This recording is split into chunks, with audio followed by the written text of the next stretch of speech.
by Dodge. Test drive the new 1980 Dodge cars, engineered with room, styling, ride, and handling. By America's full-service bankers, ready to serve you where you see this symbol. By Pioneer high-fidelity components. Pioneer, we bring it back alive. And by Budweiser, for all you do, this Bud's for you.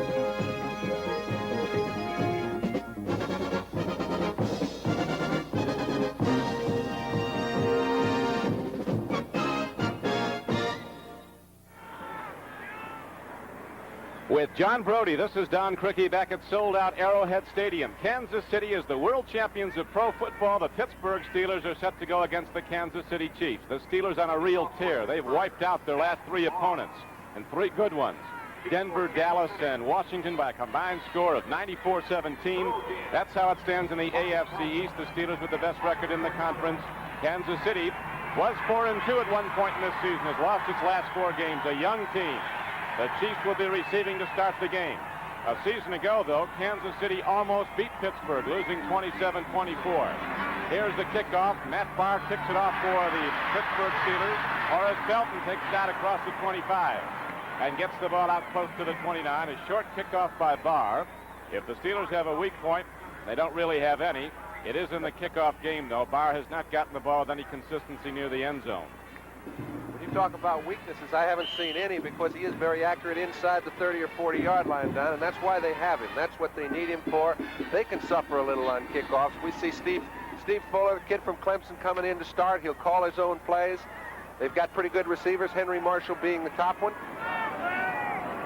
Tony Samuels will start at tight end.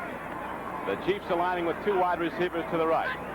Fuller, quarterback, three of Kansas City's four victories, and now as the ball is handed off to Tony Reed, a penalty marker goes down. On the first play from scrimmage, it is negated before the snap goes in. So there's a penalty right away against the Kansas City Chiefs. Marv Levy, the coach of Kansas City, says to beat Pittsburgh, you have to force turnovers. They're great, but they have lost two games to Cincinnati and to Philadelphia, and in those two games, they turned the ball over 13 times, 9 times against Cincinnati. He said, when we can force a turnover, we have to capitalize. To line up at the line of scrimmage and try to beat him, it's not going to happen. Offensive line there, John. Well, this is the oldest group on the football team. Rudney is the only man on the team that starts that's played over 6 years. So you know it's a young group that backs it to the wall. There's a hard hit put on Tony Reed as he comes wide. Coming across for the Pittsburgh Steelers and putting the slug on him was Gary Dunn, number 67, who was in the lineup. So the Steelers are hitting group there. Will force the turnovers. Let's watch again now. Mention Jack Rudney, number 58 on Joe Green. Seals them off.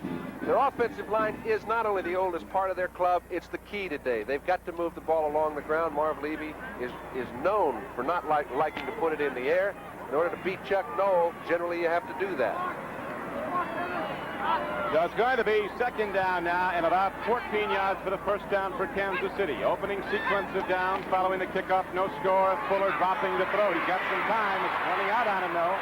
And Fuller's going to run the football and not very far. He'll lose more yardage. As Steve Fuller, who was a rollout wishbone-type quarterback at Clemson, tries to get upfield, L.C. Greenwood, 68, knocks him down. The Pittsburgh defense, the awesome front four. 68 is Greenwood, 74 Mean Joe Green, 67 Gary Dunn at right tackle, 76 John Vanazek the right end. They'll alternate on the right side. New people will come in depending on who has what sequence it is. Jack Ham, Jack Lambert, and Dennis Winston are the linebackers now. Winston playing great football on the right outside, 53, was the backup in the middle to Lambert. Johnson and Blunt at the corners, Donnie Shell and J.T. Thomas the deep backs for Pittsburgh. We've just seen a timeout on the field of play. Little confusion from Fuller's part. And so Fuller's coming over to get some counsel now from the sideline, and we'll be back at Arrowhead Stadium in Kansas City in a moment. I think we'll never... This is Don Criqui with John Brody, Arrowhead Stadium in Kansas City. Temperature about 43 degrees as the world champion Steelers go against the Kansas City Chiefs. Right now, Kansas City has a problem, John. Third down, about 19. I think the second play of the ball game exposed the kind of problem they might have. A blitzing situation, they still tried to get off a screen pass, and one thing you can't do against the blitz is screen. Linebackers are nailed shut to the backs. Fuller taking a drop now, steps in and swings it out. Williams has the ball, and there's nothing there. Joe Green catches Mike Williams, knocks him back. And so, on 3 downs, the Kansas City Chiefs fire and fall back. As they lose yardage, they ended up 10 yards back from where they started this series, and so they'll punt the ball. They've got the best punter in football right now, and Bob Grupp, averaging 45.3 a punt. And he's had a lot of opportunity to punt. Hadn't he? 55 times. Got off a 74-yarder, as you see. T-Bell. Theo Bell is back, and Grupp hits a good one. T-Bell returns just about all of them. Here he comes across the 40. Look out! He's across the 50 and down to the 46-yard line. Dave Rozenek was down to make the stop for Kansas City. So the Steelers go on offense for the first time, and they'll start out at the Kansas City side of the field. We'll be back in a moment. The action is always fast on NBC Sports World, and here come the Steelers with Bradshaw quarterback. Blyer starting for Sidney Thornton, who has an ankle injury.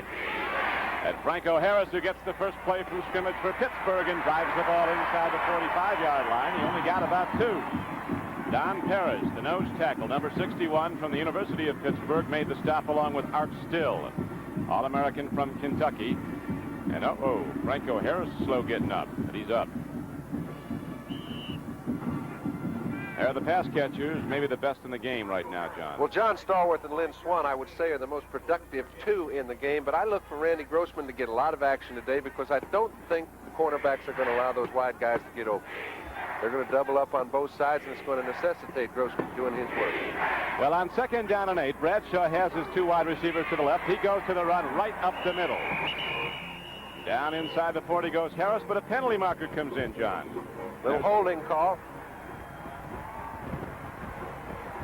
The referee is Tom Hensley. His crew, Leo Miles, Gene Carabine, Jimmy Rosser, Jim Osborne, and Fred Swearingen. Fred Wyatt is our referee. Tom Hensley, our umpire. And now we have Mr. Wyatt mark it off against Pittsburgh, so the Steelers will start out with a 2nd down and long. Holding, number 52, offense. Michael. There is the most underrated part of the Pittsburgh team, maybe the strongest area. Cole Davis, Webster, Mullins, and Brown, the offensive front. I don't think they're underrated anymore. Anybody who's watched the Pittsburgh Steelers for a number of years has a great deal of respect for that group. They might not get the press of number 12 and number 32 and number 88. This is a great football team heading perhaps towards a 4th Super Bowl win of the 70s. A swing pass goes out to Rocky Blyer, and Blyer is hit from behind and driven down to the 45-yard line, so they get back to penalty yard.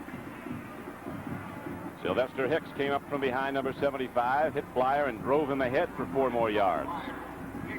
Well, Kansas City's personality is to allow the backs to do a lot of receiving because they back their backers off real deep, try to take away the outside receivers. That is contrasting to Bradshaw's style, so it's going to be very tough for him to discipline himself to lay off to Rocky a little more than he's accustomed. Right now, on 3rd and about 9, the Steelers go to the 3 wide receiver offense. Jim Smith is in the game. He's blind to right. Bradshaw lets her loose, and out there is Lynn. Swann with a one-hand catch for a first down at the 26-yard line of Kansas City. What a great football play. Well, they surely defensed the thing as well as it could be defense, but they didn't take into account the man can jump 4 or 5 feet off the ground. This is a ball that's really thrown with the intention of if anybody gets it, maybe Lynn. Well, he came down with it. They've got a first down. They're on the move early. And the Steelers in the recent weeks have been just awesome offensively. They're averaging 5.6 yards a rush over the last 5 games. They lead the NFL with a rushing average of 4.8 yards a crack throughout the entire season. And are the best in the NFL defensively at limiting the opponent's rush. 3.4 is all they give up to the opposition on the average. Pitch back, here's a Flea-Flicker. Bradshaw throws to the end zone. Stallworth, touchdown Pittsburgh. So the Steelers go into their bag of tricks to get points up early. As Bradshaw and the Flea-Flicker just lifts it into the end zone, and Stallworth is there. Don, you almost don't expect a team like Pittsburgh to try anything fancy against Kansas City. Here they come on the first series of plays, a little flip back, and credit this play to Bradshaw. He got the ball, and in a very short time got the ball off to Stallworth. It looked like like he was the key man in a double play. You talk about Terry Bradshaw being able to do things. That's something I hadn't seen. Well, the Steelers on their first possession put it in the end zone. 2 great catches. One by Swann, the second for the score by Stallworth, and here's the extra point up and good by Marv. And so Pittsburgh moves out early with 11:13 to play in the first quarter. The Steelers get their first possession into the end zone. They lead the game 7-0. We'll be back in a moment. The Steelers on the Flea-Flicker. Franco Harris throwing it back to Bradshaw in turn into the end zone to Stallworth. It's a 7-0 game. Here's Horace Belton. He's going to bring it out. You got to do it now, Horace. Once you step out of that end zone, and Belton gets out to the 13-yard line, where some Steelers really wrap him. Earl Campbell ran in from the yard out for a touchdown at the Astrodome, and the Oilers lead Oakland 7-0. And now let's review the touchdown we saw moments ago here at Arrowhead. Well, Don, it looks like it's very easy to execute as he hands it off to Harris, and he gets it back himself. Now watch how swiftly he gets his grip on the ball, throws the ball in perfect timing, really gives Stallworth a long way to the inside, lets him take it at his own pace. Touchdown, Steelers. So now the Steelers, who stopped Kansas City cold the first time the Chiefs had possession, dig in and try to go after that football again, and the rookie quarterback, Steve Fuller. They go to the run, and there's nothing there. Joe Green, 75. Jack Ham, 59. All move in. Dwight White now in. Well, Don, we were talking earlier. It's simple. The burden is on the offensive line for Kansas City. They've got to handle Greenwood, Green, Furness, you name it. Here's Joe Green. He's taken to the inside. It looks like they've done their job. He just peels back, gets the back before he can get to the point of attack. Jack Ham joins in, and they just collect at the ball carrier. Joe Green, who was really the pivotal player in the first draft for Pittsburgh back in 1969, Chuck Noll's first draft, built the defense around him. Now, Tony Reed tries to go wide, turns upfield, hits out to the 20. On a 2nd and 9 play, he gets out for about 5 or 6 yards. Detroit has gone in front of Tampa Bay at the Silverdome in Pontiac, Michigan. Bo Robinson, a 6-yard touchdown run for the Lions. So the Chiefs, John, finally get a gainer. They needed that. Well, that's the style of play that they would like to enjoy throughout the day. We see Jack Rudnick standing up. He's got to get his group, as they did on that play, Getty and Simmons moving people off the line of scrimmage. 3rd down and 3 now for Kansas City. Fuller takes a drop back to his 11. And Aaron throws, trying for Mike Williams on the outside, and now they'll punt the ball again. NBC Sports World is coming up next Saturday. The Muhammad Ali Boxing Club, with people like Davey Armstrong scheduled to compete, will be going against the Mexico Boxing Club. Plus, you'll see the bruising sport of barrel jumping and some semifinal action in the Legends of Bowling. That's all next Saturday on NBC Sports World. Bob Rupp in to punt again now, standing back at his 5-yard line, and T. Bell standing back alone for Pittsburgh at his 40. Rupp gets into the ball very nicely again. He's kicking into a gusting wind and holds high and comes down. T. Bell starts down the sideline with a penalty marker down. T. Bell goes out of bounds across the midfield line on the Kansas City side of the field. This is a doubleheader day on NBC, and coming up on most of these stations from Mile High Stadium, the Patriots and the Broncos, both standing at 7-3. Well, New England and Denver right now, as are 4 other clubs, just trying to get in a playoff position. They've almost conceded one to Pittsburgh. They're leading their division by only 1 game, 2 people in hot pursuit. But to me, I think this week could dictate a lot of disparity. There should be a lot of teams taking off, getting into the playoffs, playing better than they have throughout the first part of the year. And I think some might be starting to realize they haven't got a chance to get in the playoffs, and the rest of the year may be long. Holding number 27 on the return. First down. So the Steelers are set back with a 2nd penalty, holding on the return against Greg Hawthorne, the rookie back from Baylor. They think is going to be a great fullback when he gets in there regularly, which might not be for some time as long as Frank was playing football. And Bradshaw, 3 for 3 in the game for 56 yards and a touchdown. Looking again, he wants some points early, and going down the field is Stallworth, who was the leading yardage receiver in the NFL. Stripped to the ball. And he says to Gary Barbaro, good job. Well, Barbaro's playing a free safety. I think you'll see him playing center field throughout most of the day. And it's unique because they're trying to get 5 men in on Bradshaw, so they take away some of the time he's been given to throw. You can see no one was within 2 or 3 yards of him. It really puts pressure on the defensive backs. Now this is perfectly defense, and Stallworth almost comes up with it anyway. Stallworth comes into the game with 47 catches, and he is the #1 yardage man in the NFL. Here is Miami moving out in front of Baltimore by Greasy threw to Nat Moore for 18 yards and a Dolphin touchdown. Chuck Noll said to us before the game that you can't walk into any ballpark and think you got it won by showing up. We might have thought that last year in Kansas City almost beat us. So we respect any team we play. He doesn't like all this talk about this being the greatest team ever. He said, let's wait till the season's over and see if they're great enough to win a Super Bowl. We've had 3 teams that were that good. He's always let things speak for themselves, and maybe that's why they're as good as they are. As Rocky Bleier picks up 4, Seattle takes a 7-0 lead over Cleveland. Now, that's a big game for Cleveland today, and Seattle's a little tired of getting their buns burned. There you have it. Cincinnati now moving out over the San Diego Chargers. The Chargers going into that game a favorite. Currently tied with Denver in the AFC West for the lead. Now the Steelers come out 3rd down and 5 for Pittsburgh at the Pittsburgh 47-yard line. Wide receivers to either side as Bradshaw takes a deep drop. They give him time. He lets it rip.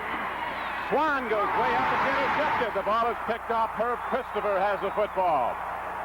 Milton Carter takes it back and brings it over the 50-yard line, and it's an intercepted ball. They'll rule he stepped out at about the, well, we'll see where they spot it down, somewhere inside the 50, but Kansas City has the ball back on a turnover. All right, says Coach Noll, the quarterback Bradshaw, but Kansas City now has its best field position. It's the kind of break that Marv Levy said his team needs to get into the ball game. They got one early. They're down by 7, but this game is could get back in the hat. It's the first good field position that Kansas City's had. Let's see if Fuller calms down a little bit, gets these guys organized. M.L. Carter was the guy who picked off the ball, and now Kansas City goes 1st and 10 at the Chiefs' 49-yard line. Fuller takes a drop. Here's a blitz from the strong safety. He didn't get him, Donnie Shell, but Jack Ham coming did. And Pittsburgh has the football right back. All right, they fooled the young quarterback in the first series of plays with a blitz on 2nd and 14. He couldn't execute his screen. This time it's a play-action pass on 1st down. He does not expect Donnie Shell to safety blitz. Shell fools him again, makes the sack, and they get a turnover. I tell you, John, you don't have much time to count your winnings, do you, against Pittsburgh? Well, when you have a play-action pass, your back is really to the blitzer. So when you set up, he doesn't expect to see Shell in his face. Then Ham gets a good piece of him. Shell gets the ball, and they've got it again. Jack Ham stripped the ball, and so Pittsburgh has it back after turning it over. 1st and 10 at the 42-yard line of Kansas City. Franco Harris goes up the middle. The yards come tough against a good young Kansas City defense led by number 67, Art Still, the 2nd-year man from Kentucky. Don, you know, so far in this game, you'd think Pittsburgh had to pull out a few stops to beat Kansas City. Rather than the other way around. Kansas City's trying to control the line of scrimmage, haven't been able to do so. Pittsburgh's pulling out all the stops. They've thrown a Flea-Flicker, they've thrown 2 safety blitzes, and we're not more than halfway through the first quarter. Marv Levy checking in with the upper deck now. As Art Still, Don Parrish, and Sylvester Hicks are across the defensive front for Kansas City, challenging Franco Harris. He outruns him, dipping to the outside. And Harris takes the ball all the way down inside the 20-yard line of the Chiefs. Gary Green, the left corner, finally ran him out. Whitney Paul, Frank Manomaliuna, Gary Spiney, and Thomas Howard. Well, they've said for so long that, you know, Randy Grossman, because he's small, should be suspect as a blocker. But he does his job at the point of attack. Larry Brown and Jerry Mullins also create a space, and you see the effect of it. Grossman has picked up markedly as a blocker. It's one of his strong suits. Now they rate him almost as good a blocker as they do a pass catcher. He's a fine tight end. Not big, but he plays good football. And every dimension for Pittsburgh at the tight end. Cunningham's in the game now, 89. They go back to the run to the Steelers, and they go to Rocky Bleier on a 1st down and 10 and gets it down inside the 20-yard line. The Kansas City defense is young, but it's given up fewer points than any team in the American Conference. Art Still, Don Parrish, Sylvester Hicks, the front 3 in a 3-4 alignment. The linebackers, Whitney Paul's a good one, 53. Mano Malayuga, rookie out of San Jose State, starting at the left inside. Gary Spiney, 2nd-year man, is a good player, 59. Howard at the right outside, 52. It's 2nd down and 6 now for Pittsburgh. Steelers lead 7-0. Bradshaw into the end zone. Swann, and the ball's knocked away. Well defended against by number 41, Herb Christopher. That's going to bring up 3rd down and 6 for the Steelers at the 17-yard line of Kansas City. All right, this is Kansas City is trying to get Franco Harris to pick up Howard, the linebacker. You see they're rushing with 5 men. It puts an extended burden on the defensive backs. When you're 1-to-1 with Lynn Swann, you've got your job cut out for you. That time the coverage was excellent. You see the defensive secondary. Gary Green, a former number 1 at one corner, M.L. Carter at the other. Herb Christopher and Gary Barbaro. It is 3rd down and 6 now for Pittsburgh. The Steelers lead the game in the first quarter 7-0. Running wide is Anthony Anderson. Number 33 takes it down to the 15-yard line, and the Kansas City Chiefs stop. The attempt for a 1st down on 3rd down carry. Whitney Paul, the left outside linebacker, 53, made the stop for the Chiefs. And so Matt Barr comes out to try a field goal for Pittsburgh. John?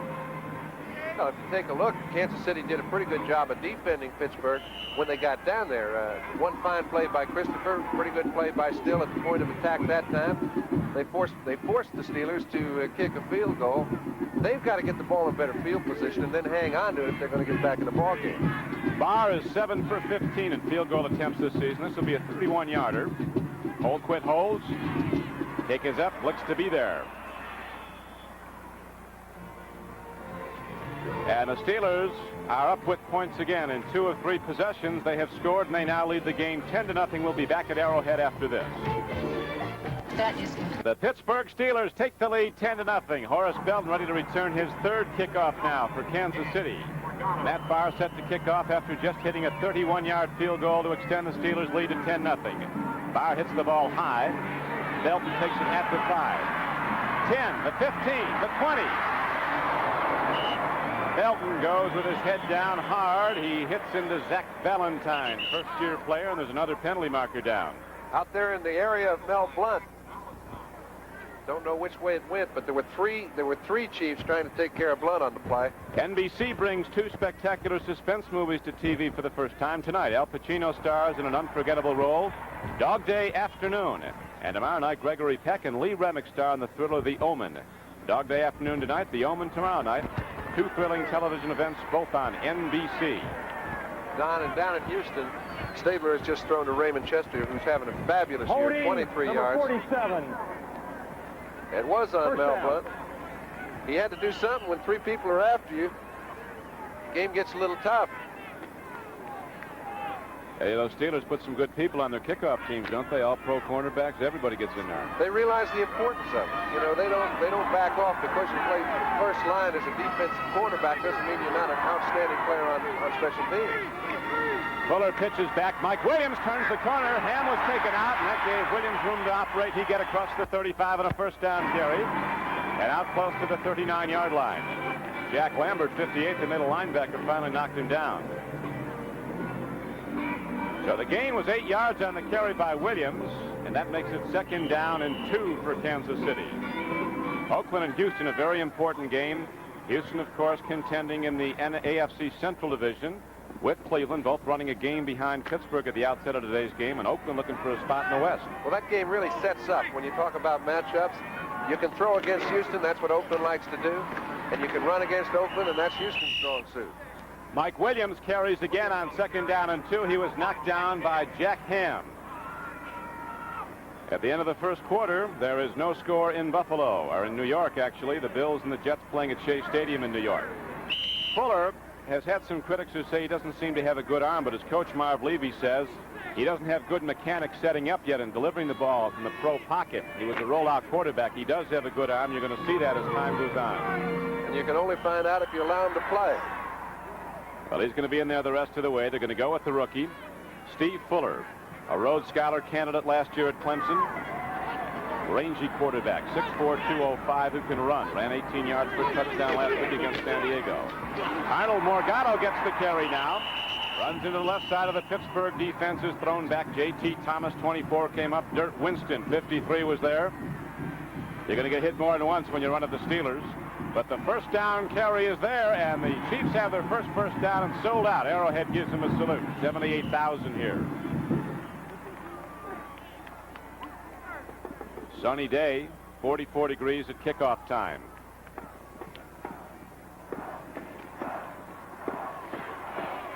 Kansas City now at the ball at the Chiefs' 44-yard line. Each club has turned the ball over once. Bradshaw is intercepted on the first play from scrimmage. Kansas City fumbled. Running wide is Tony Reed. Looking upfield. He slipped one tackler. Joe Green knocked him down. He got up to about the 47-yard line.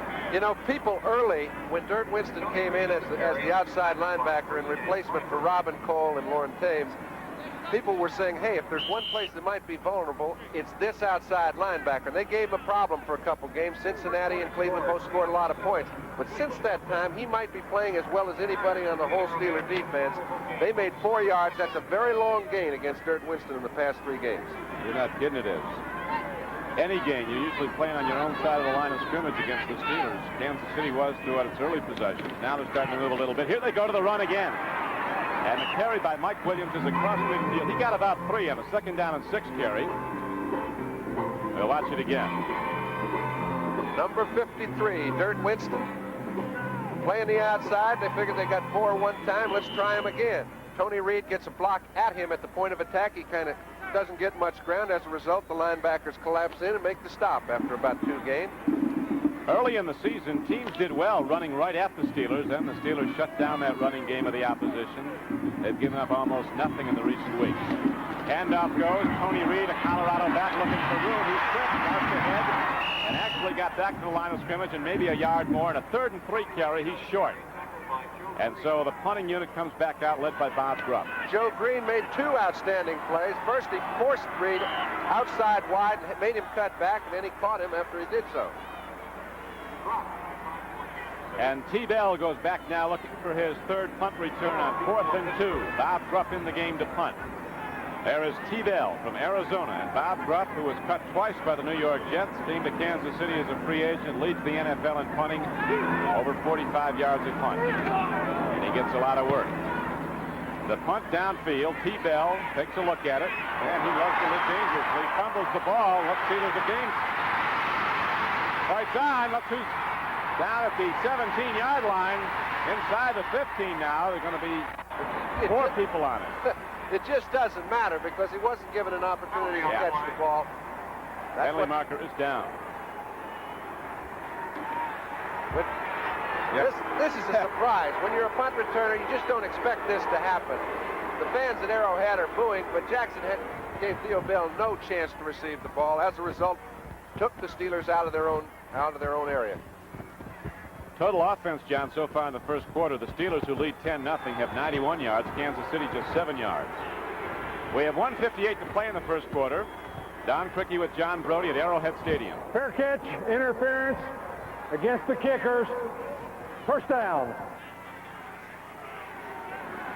The Steelers scored on their first possession on a Flea-Flicker pass. Terry Bradshaw throwing to John Stallworth, 26 yards and a touchdown. Then Matt Farr kicked a 26-yard field goal. And so now, late in the first quarter, it's 10-0 Pittsburgh, and the Steelers have the ball again. Lyer carries. There's not much there on a 1st and 10 go. He gets to the 30. Got maybe a yard. Dave Lindstrom, a 2nd-year defensive end from Boston University, and Ken Kremer, a rookie from Ball State, were on the stop. Cincinnati, a surprising team that you recall routed Pittsburgh at one point in this season. Leading favored San Diego 14-0. Ray Griffith just returned an interception, 95 yards for a touchdown. And that gives Oakland a chance to get a little bit closer, and I know it's got to pump up Denver. It'll be 2nd down and 9 now for the Pittsburgh Steelers. Leading the game 10-0, 1:19 to play in the first quarter. Franco Harris takes a look. Starts to go outside. He's knocked down at the 31. No gain on the play. It'll be 3rd down and 9. Ken Kremer and Dave Lindstrom again on the stop. Franco comes into the game with 672 yards, averaging 4.7 a carry. But in the last 5 games, he's been up almost 6 yards a rush. Sometimes, Don, these statistics get a little bit misleading. Now, he's had 3 runs this year that were longer than any run he had last year, and those were all in the last 4 or 5 games. So that does pump up your average a bit. Yeah, he has the 71-yarder against the Cleveland Browns we saw. It's 3rd down and 8 for Pittsburgh. 3 wide receivers in. Bradshaw looks long, pumps and throws. Stallworth has the ball. And John Stallworth loses it. He caught the ball, took it downfield, fumbled it, and the official signals apparently that he got it back. So Stallworth now has 900 yards receiving this year in the NFL to lead the league. 2 catches today, 1 for a touchdown. Don, they try and get one of the men, either Stallworth or Swann, man-to-man. They put them both on the same side in sure passing situations, and they do so that they can create that situation. That time Bradshaw picked out the right man, hit Stallworth on the dead run, and they've been getting big play after big play for the past 4 or 5 weeks.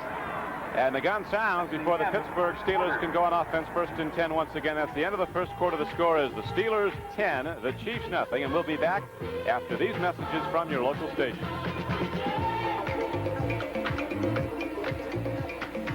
On Little House. Tonight on Channel 11. We're back at Arrowhead Stadium in Kansas City with the temperature in the 40s, a clear sunny day. 78,000 at this game, a sellout as the world champion Steelers have the ball 1st down and 10 at the 47-yard line of Kansas City. Opening play of the second quarter, and the Steelers lead the game 10-0. Franco Harris gets the call and gets down to the 45-yard line, a gain of about only a yard. Gary Spaney, 59, one of the inside linebackers on the stop. Scores. Campbell a touchdown run for Houston. Stable to Raymond Chester for Oakland, tied 7-7 at the Astrodome. Bo Robinson, 6-yard run, Lions, 7-0 Detroit over favored Tampa Bay. Greasy to Nat Moore, 18 yards, a pass play, touchdown Miami, 7, Baltimore, nothing. End of the first quarter. Buffalo and the Jets scoreless at Shea Stadium in New York. Washington and St. Louis tied up now. The Otis Brown scored. We'll be getting to some more scores after this play. 2nd down and 8, Pittsburgh. Bradshaw back to Franco, upfield, and the big guy from Penn State crashes down to the 43-yard line. Art still 67, and Gary Spaney hit him.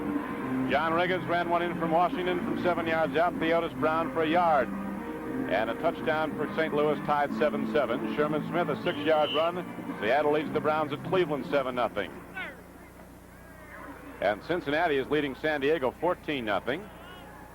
Keith Johnson on a 1-yard run. Ray Griffith on a 95-yard interception return for the Bengals. It is 3rd down and 6 for Pittsburgh. The ball at the 43-yard line of Kansas City. 3 wide receivers in as Bradshaw takes the deep drop. In the flat, up in the air, and down with the ball is Jim Smith. Wide receiver out of the University of Michigan, Herb Christopher, drilled him.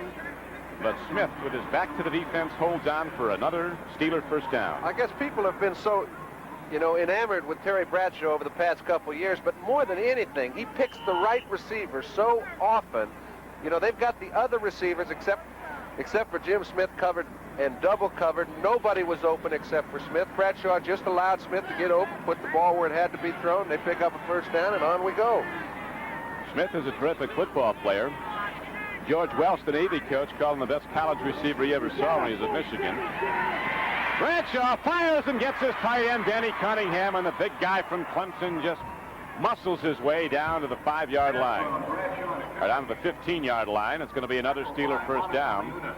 Pittsburgh team, John, is so good, it's almost like a coach's film out there watching them. Well, that was. They really tried to put a little added pressure on him. They got to Bradshaw, made him move around. He starts to move. Generally, when a quarterback is harassed back there, he doesn't put his attention on his receivers. This time he ducked under, took 1 step, looked up, saw Cunningham, and away we go again. Bradshaw setting his team down now. 1st down and 10 at the 15-yard line of Kansas City. Early in the second quarter, the Steelers lead the game 10-0. Franco Harris behind that strong center. Mike Webster, the guards, Davis and Mullins. The tackles, Larry Brown and John Cole. Pittsburgh coming off the ball to get 4 yards, winning the line of scrimmage. Don Parrish was on the tackle.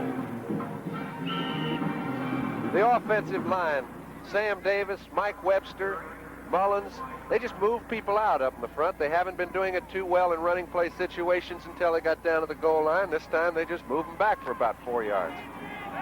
And the Steelers start to mount yet another challenge. In the last 3 weeks, in beating Denver, Dallas, and Washington, they outscored those 3 top NFL clubs 94-17. Whoop. Larry Brown, the right tackle, might have come out early. A little muscle in that front line of Pittsburgh. Larry Brown, it's been stated in False start, offense.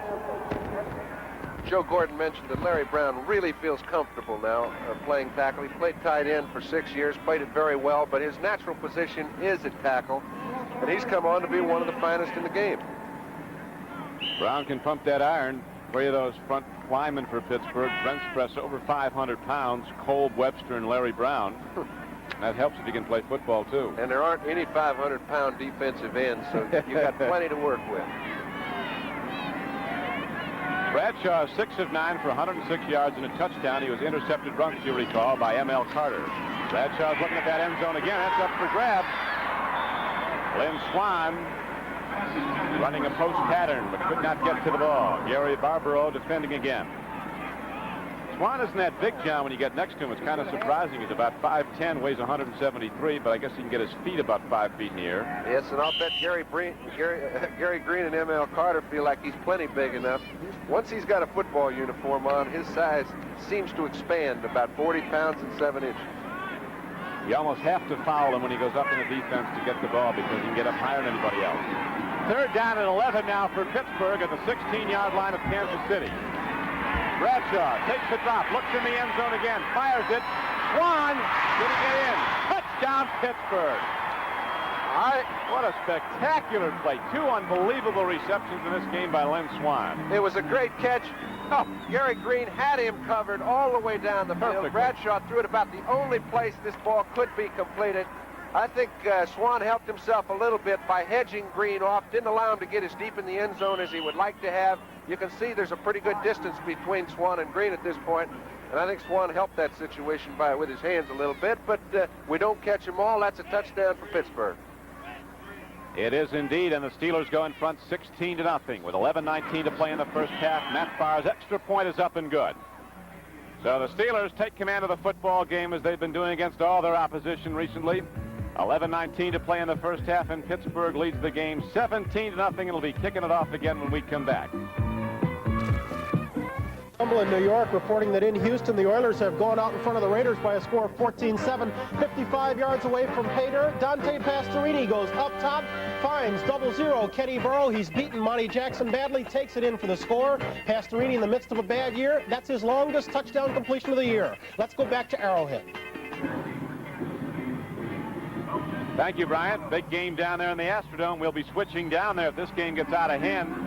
Take a look at some of that action. Right now, the Steelers lead 17-0. Here comes Horace Belton, his 4th kickoff return.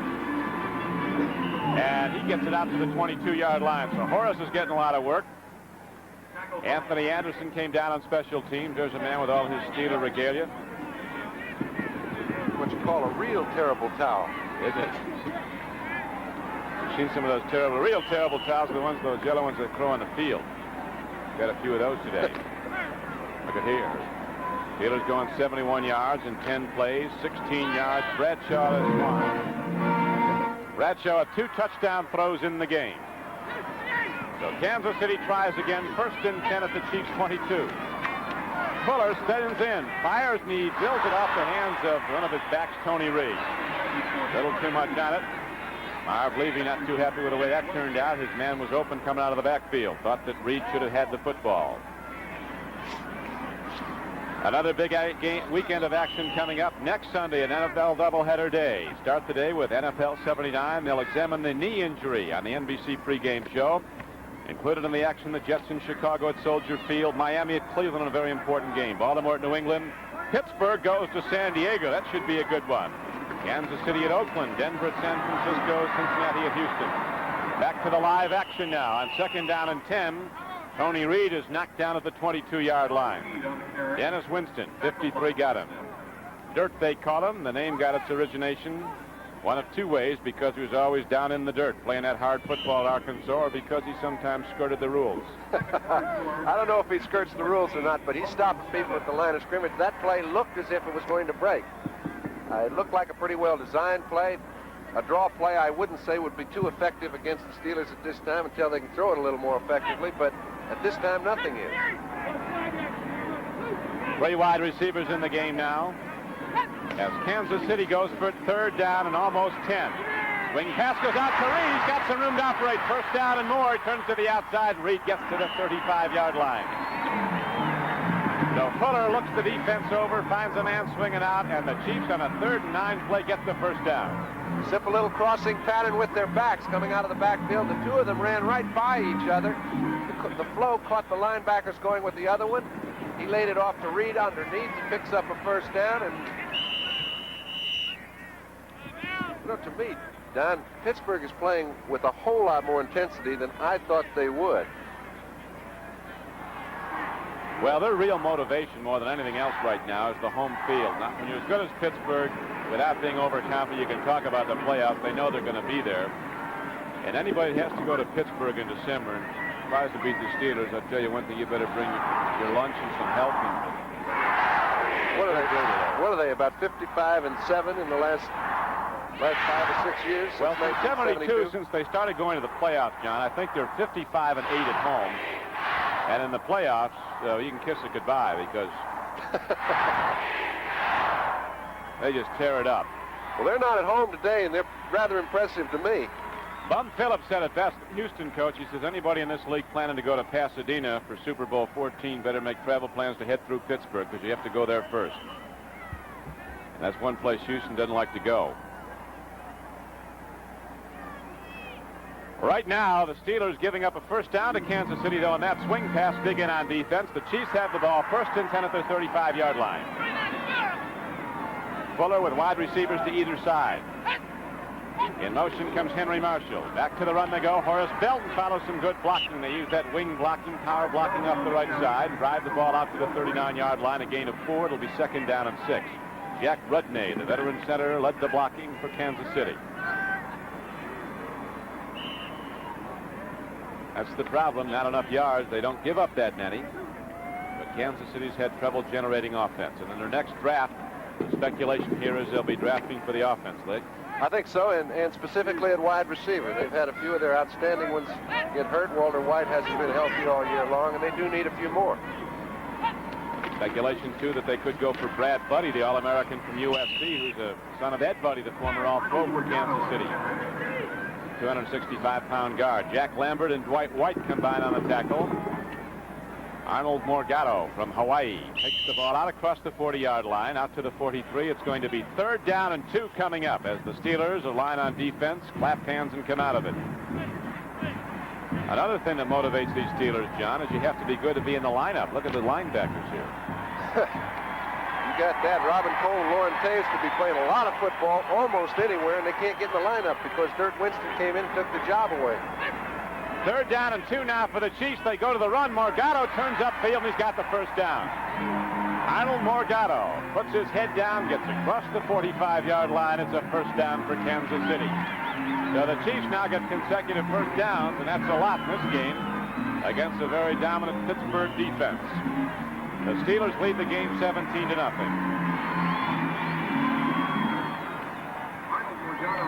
Joe Gordon, the Steeler publicity director, listed some of the achievements of this Pittsburgh team this season, and it's unbelievable.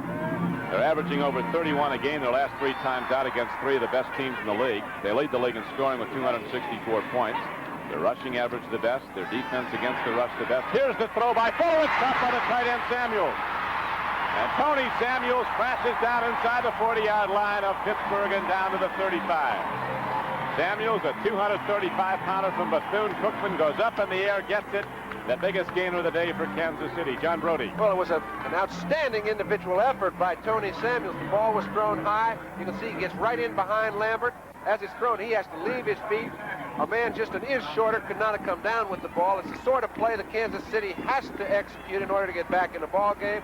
They've got to have the luxury of a few first downs to be able to run or throw. On first down, they go back to the run, and Arnold Morgado, not wanting to give up the ball, wraps both arms around it and drives down to the 32-yard line of the Pittsburgh Steelers. A gain of 3 yards on the play. It'll be 2nd down and 7 for Kansas City as the Chiefs start to move the ball. Pretty good drive, John, and I really think this is one of the advantages of being able to call your own plays. If you're a quarterback, you can dictate the rhythm of the ball game. Here's Fuller now. He's a young kid. You're playing a team like the Steelers. He's got to be in awe of them. But you get a few first downs. You can get guys back in the huddle. You can get them out quickly, and you can start dictating the tempo in a drive. And I think that's what they need to do. Well, Marv Levy says of Fuller, John, one of his biggest attributes is his intelligence. He learns very quickly. Now he drops to throw in the whoop. He had J.T. Smith running an out pattern, and the ball was thrown on an in pattern. Fortunately for the Chiefs, there was no Steeler there. And he had J.T. Thomas in his hip pocket because there was another situation where they floated to the right side. Thomas playing the other corner, just had no one on him, and he almost got to Fuller before he even got the quick pass off.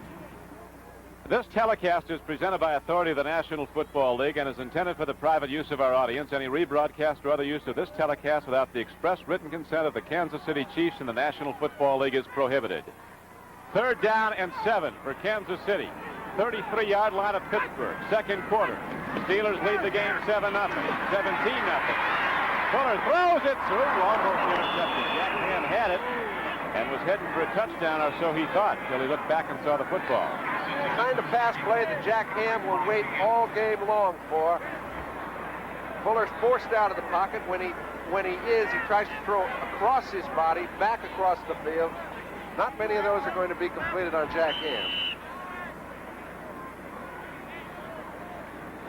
Tony Reed came out of the game early, you'll remember. Diagnosis on the sideline is a sprained knee. They'll see how it responds. Whether or not he'll be back in, I see them down there taping it tighter now. Looks like he might play again. This field goal would be the longest for John Stenerud all year long.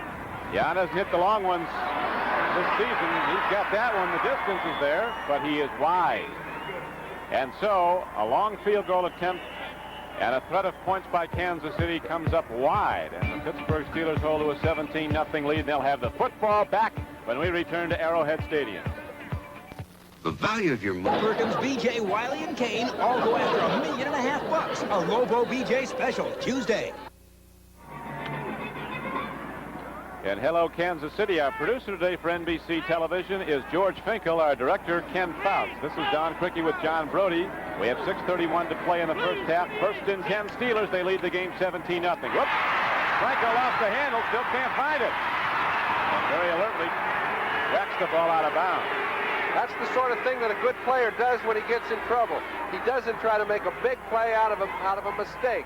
That time Bradshaw in his pitch back, Franco never did get the ball clean. He fumbled it, tried to pick it up once, knew the case was closed, and slipped it out of bounds.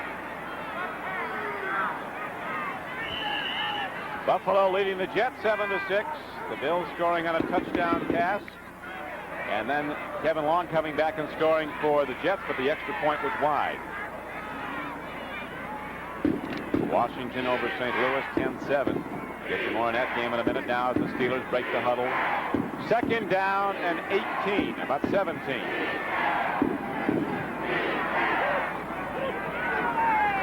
Bradshaw goes to Franco Harris, and the Chiefs stay home. Thomas Howard, a linebacker, 52, in his 3rd year from Texas Tech. Great track man at Texas Tech. He had the fastest 120-yard high hurdle time in the country in 1977. Here he is playing linebacker. So he can run with the quick guys. And he stops Franco Harris. It's going to be 3rd down and 15. John? I don't think you'll find the Steelers calling many draw plays for the rest of the ball game because Kansas City is trying to put added pressure on Bradshaw.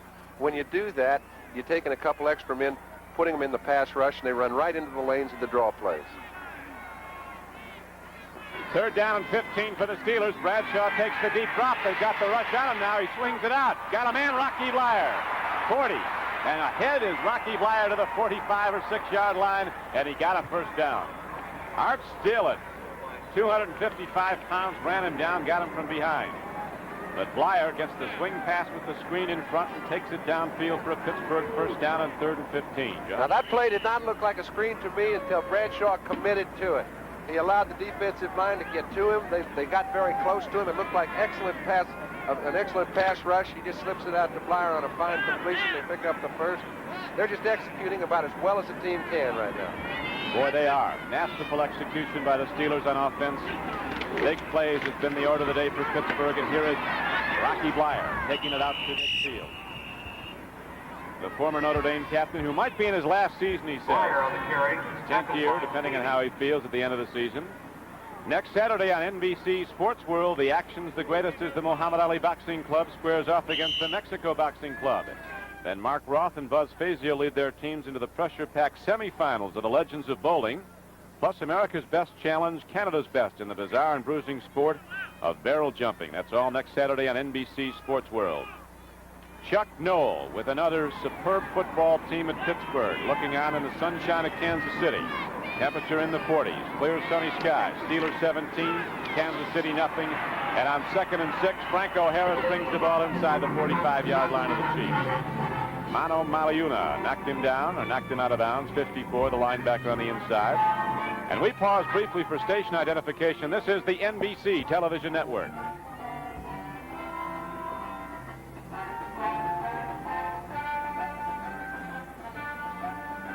We have 4:13 left to play in the first half here at Arrowhead Stadium in Kansas City. With John Brody, this is Don Criqui. The world champion Pittsburgh Steelers have opened up a 17-0 lead over the Kansas City Chiefs. On a sunny but cool day here in Kansas City, Terry Bradshaw throwing for 2 touchdowns. The first to John Stallworth on a flea-flicker, the Steelers' first possession. Then a field goal by Matt Barr from 31 yards. Then another touchdown throw, a great reception by Lynn Swann in the end zone at 16 yards out. And so the Steelers, looking to extend their season record to 9-2, have commanded the game 17-0. And right now, they have the ball at the 44-yard line of Kansas City. And the markers come out measuring to see if the Steelers got yet another first down. Bradshaw 7 of 11 throwing the ball for 122 yards and the 2 touchdowns. He was intercepted once. Don, you so seldom see a team come out away from home and be as effective as they are offensively. Defensively, they have just stuffed the Chiefs. We're not even at halftime, and most everybody is sitting on their hands at this time. There's 78,000 here, and that group from Pittsburgh's got something to cheer about. They're fun lovers, aren't they, John? Let's go out to the night. The wing formation now. Grossman goes in motion. On 3rd and less than a yard, Harris turns wide, turns upfield, and Franco Harris has another Steeler first down as he brings the ball inside the Kansas City 40. They'll spot him out of bounds somewhere around the 39 or 8-yard line. Gary Spiney finally knocked him out. Franco Harris, one of 3 backs in NFL history to gain over 1,000 yards his first 3 years. They put a man in motion trying to eliminate the contain for Kansas City, and that man you saw flying over a blocker's shoulder was Gary Green. When Stallworth went in motion, it necessitated Green to go with him. He couldn't contain, and they just walked around the end for a first. It is 1st and 10 now for the Steelers as they lead 17-0. Rocky Blyer looks for room to go, and there's nothing there. Kansas City defending against that nicely. Coming in to make the play was Gary Spiney, 2nd-year linebacker from Kansas City. Kansas State made the tackle. If this game should get out of hand with the Steelers currently leading 17-0, much of our network would switch to the Houston Astrodome, where the Oilers are leading the Oakland Raiders 14-7. No matter where we switch, though, everyone watching in Kansas City and Pittsburgh will see this game, the Steelers and the Chief, in its entirety. There was a loss of a yard on the carry. It is 2nd down and 11 now for the Steelers, 39-yard line of Kansas City. Bradshaw with men wide to either side, takes a deep drop and looks long. The powerful arm goes to the end zone to Stallworth, and the defense is there at the last moment. Gary Barbaro, number 28, was in there. Milton Carter also on the play. Stallworth and Barbaro back there pushing each other around a little bit. Stallworth is not accustomed to having somebody keep him from making great receptions. Barbaro twice has done the same thing. Barbaro is a very good free safety. Big one. 6'4", 204 pounds from Nichols State in Louisiana. As you see, he's the Chiefs' leading interceptor. Now the Chiefs on 3rd down and 11 go to 4 down linemen and 5 defensive backs. And the Steelers go to 3 wide receivers. Jim Smith is on the left flank with Stallworth and Swann to the right. 3rd down and 11. Bradshaw stands in, he throws, and Stallworth comes back at the ball at the 26-yard line and catches it. About a foot off the ground. Knew where he had to go, John, turning in at the Steeler first down on 3rd and 11. All he has to do is pick out the man that's covering one of his wide receivers man-to-man, pick them out, and he seems to hit them at will. They put Swann and Stallworth on the same side of the field, trying to get one of them on single coverage. This time it happened to be Stallworth. He beats Collier, gets inside, and Bradshaw throws it down low, so it's an easy catch. Marv Levy said before the game, we have to capitalize on turnovers, and so far that hasn't happened. The Steelers have been capitalizing right from scrimmage. Big plays on the run, particularly on the pass. Motion in the backfield, no flag. Apparently he got back in the stance in time. But the play doesn't go very far for Pittsburgh. On a 1st and 10 play, the ball has advanced very little. Rocky Blyer got the handoff, and he was hit by Spaney. You know, maybe if the Chiefs would give up a few more yards on the ground, they wouldn't force Bradshaw to put it in the air, because when he does, it's awesome. Oh, it is awesome. Are you serious? Bradshaw 7 of 11 for 122 yards and 2 touchdowns. A 26-yard throw to John Stallworth, a 16-yarder to Lynn Swann. And the Steelers are in command of the game. Now they'll have a 2nd down and 10 play coming up. The ball's at the 26-yard line of the Chiefs. And before the Steelers put the ball in play, Bradshaw goes to the sidelines. We have a timeout here at Kansas City, and we'll be back at Arrowhead in a moment.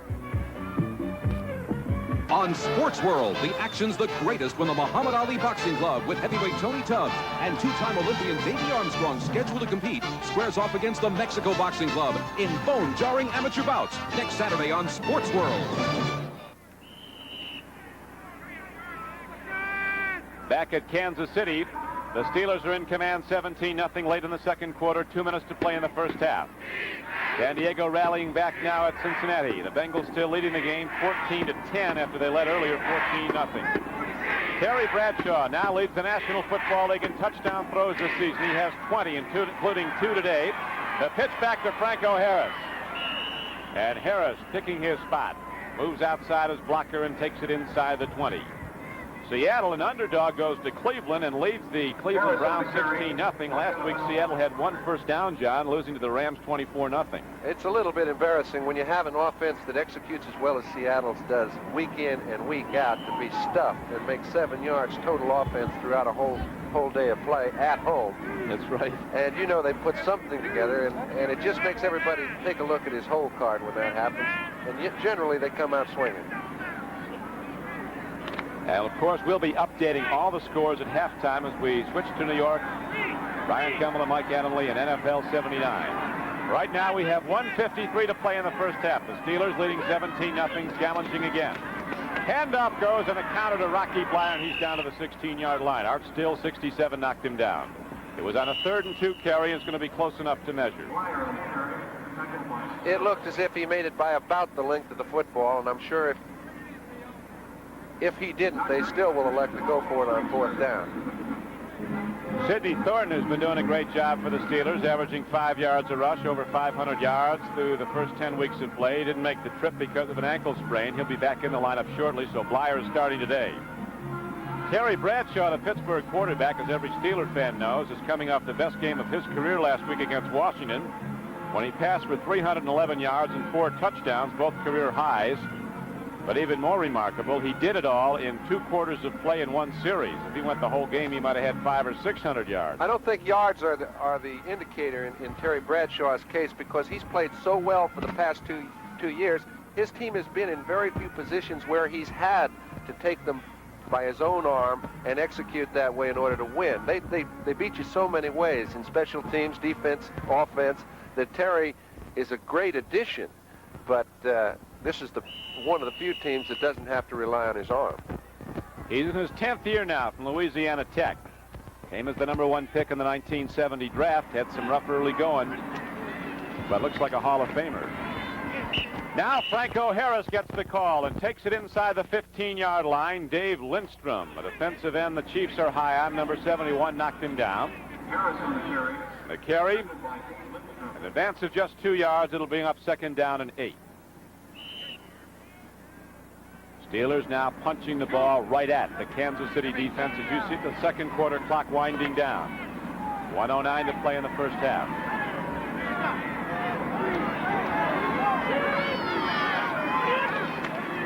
Bradshaw gives off to Blyer. Out in front of that play was Jerry Mullins, number 72. Art still made the tackle, but Rocky Blyer gets the ball down to the 9-yard line. That brings up 3rd down and 3 for Pittsburgh. John? And they're going right to the line of scrimmage. 2 plays to get 3 yards. There's going to be a break in the action before the Steelers go back into the offensive alignment. Bradshaw goes to the sidelines, and we'll be back at Arrowhead Stadium in a moment. Terry Bradshaw standing a little on top. Looks good in those commercials, though. It's another example of a smart play. What do the Steelers do? They go right to the ball on 3rd down and 3, try to draw Kansas City into calling a timeout. They were effective in doing so, so they saved one of their own. With John Brody, this is Don Cricky. 42 seconds left to play, 2nd quarter at Arrowhead. Steelers challenging 3rd down and 3. They lead the game 17-0. They go to Franco Harris, and he's down inside the 5-yard line. Art still on yet another tackle for the Chiefs, but the Steelers are knocking once again. And now they use one of their timeouts. 1st down and 3 yards to go. As old Pink looks down, he hasn't had a chance to ride around in celebration of any Chiefs scoring today. So far, the Steelers have 12 first downs, Kansas City just 4.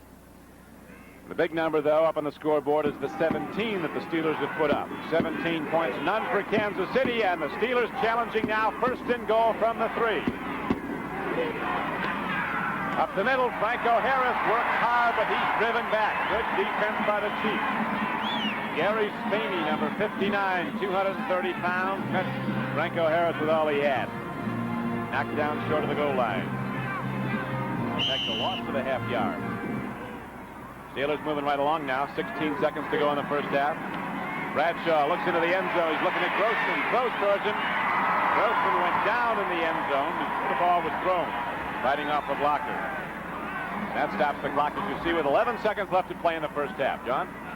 Well, Terry was just trying to draw a penalty with that play. Saw Grossman go down. He didn't know whether he was pushed down or slipped.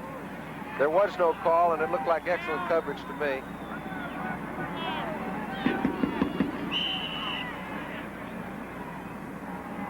It's amazing to me how after it the Steelers remain.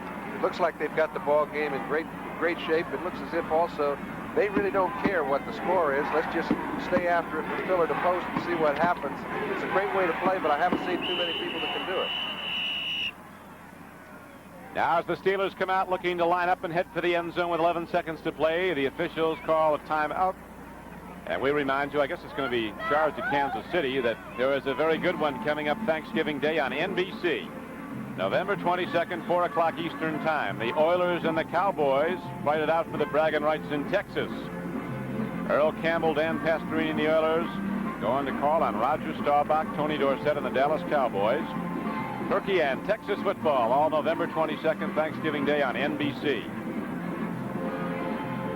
The Steelers have 3rd down and goal coming up from just outside the Kansas City 3-yard line. Pittsburgh leads the game 17-0 on 2 Terry Bradshaw touchdown throws. The first to John Stallworth on the Steelers' first possession from 26 yards. Then a Matt Barr field goal from 31 yards, and then a 16-yard throw into the back of the end zone to Lynn Swann. Kansas City has challenged once on a 50-yard field goal attempt that was wide by Jan Stenerud. And at halftime, we'll be switching for a complete update on NFL 79. All the scores and stories. And parts of our network will be picking up the Houston-Oakland game if this should get out of hand. The viewers in Pittsburgh and Kansas City will see every play of this game without missing it. Just right here for that one. It is 3rd down and goal now for Pittsburgh. Bradshaw sets his team down. Stallworth comes in motion back to the line. Bradshaw rolls out. He looks, he throws. Even for Lynn Swann, there was too much to go after on that ball. And that brings up 4th down with 6 seconds to play. John? That was thrown into the cheap seats. You notice they did allow all the time in the half to elapse in that drive. It took them about 4 minutes and 50 seconds. They went 50 yards. Kansas City cannot get back in the game if they don't have the football. Looks like it's going to be 20-0 at halftime, and it's been all Pittsburgh. Matt Barr's out there again. Right Colquitt to hold. He just about like an extra point attempt. 21-yarder. Fires into the ball, and he's got it right up and good. And so with 3 seconds left to play in the first half, the Steelers extend their lead to 20-0. And tell you again that the possibility exists that we might switch part of our network to the Astrodome in Houston, where the Oilers are playing the Oakland Raiders. Right now, that game is airtight. Those two good ball clubs. But all those watching in Pittsburgh and in Kansas City will see this game in its entirety if the possibility does come through that we do switch the game. That would only happen if this should get out of hand. Right now, the Steelers are in command 20-0. And that kickoff into the end zone by Stenerud, one of the many he's had over his long career as a Kansas City Chief, will put the ball at the 20-yard line on a touchback, and Pittsburgh will go once again 1st and 10. Bradshaw, 9 for 16 and the 2 touchdowns. He leads the National Football League this season in touchdown throws, now at the total of 20. His running backs are Rocky Bleier and Franco Harris. Bleier gets the call, turns upfield, spins across the 20 and out to the 25. A 5-yard gain. Don Parrish, 61, the middle guard, made the tackle. The wide receivers are John Stallworth and Lynn Swann, each with a touchdown reception today. Randy Grossman is the tight end for Pittsburgh. John Kolb and Larry Brown are the tackles. Sam Davis and Jerry Mullins the guards. And a consensus All-Pro Mike Webster, 52, will be down over the ball at center. Rocky Bleier, the second oldest running back in the NFL. Getting a start today, the second of the season. Thornton down with ankle injury. Here's the pitch back to Franco Harris. He doesn't get much as he turns wide, got to about the 26. Gary Spaney, an inside linebacker, 59, was on the stop for Kansas City. Gary Spaney not only gets into a lot of action, but he gets into it at the line of scrimmage. Defensively, Kansas City, over the past several weeks, has played very good football. Gary Spaney is a prime reason for that. They have excellent cornerbacks. However, when you're playing up against the receivers for the Steelers and you're in a one-on-one situation, you have very little chance. They've tried to keep him out of it, but they can't do it to all players. Bradshaw ready down, a 3rd down and 3. And up to Bleier, stands up front. Spaney grabs him, knocks him down along with Sylvester Hicks, number 75. So the Chiefs come out with 3 good downs in the defensive unit, stopping the Steelers, and now Pittsburgh will have to punt the ball. And J.T. Smith comes out to return it for Kansas City. Their number 1 punt. I'm glad. It's good to see Colquitt, just to see if he came with the club. Okay, Spaney makes an excellent play, getting through at the point of attack. Colquitt doesn't punt often. 2 games recently, he's only punted once in each one.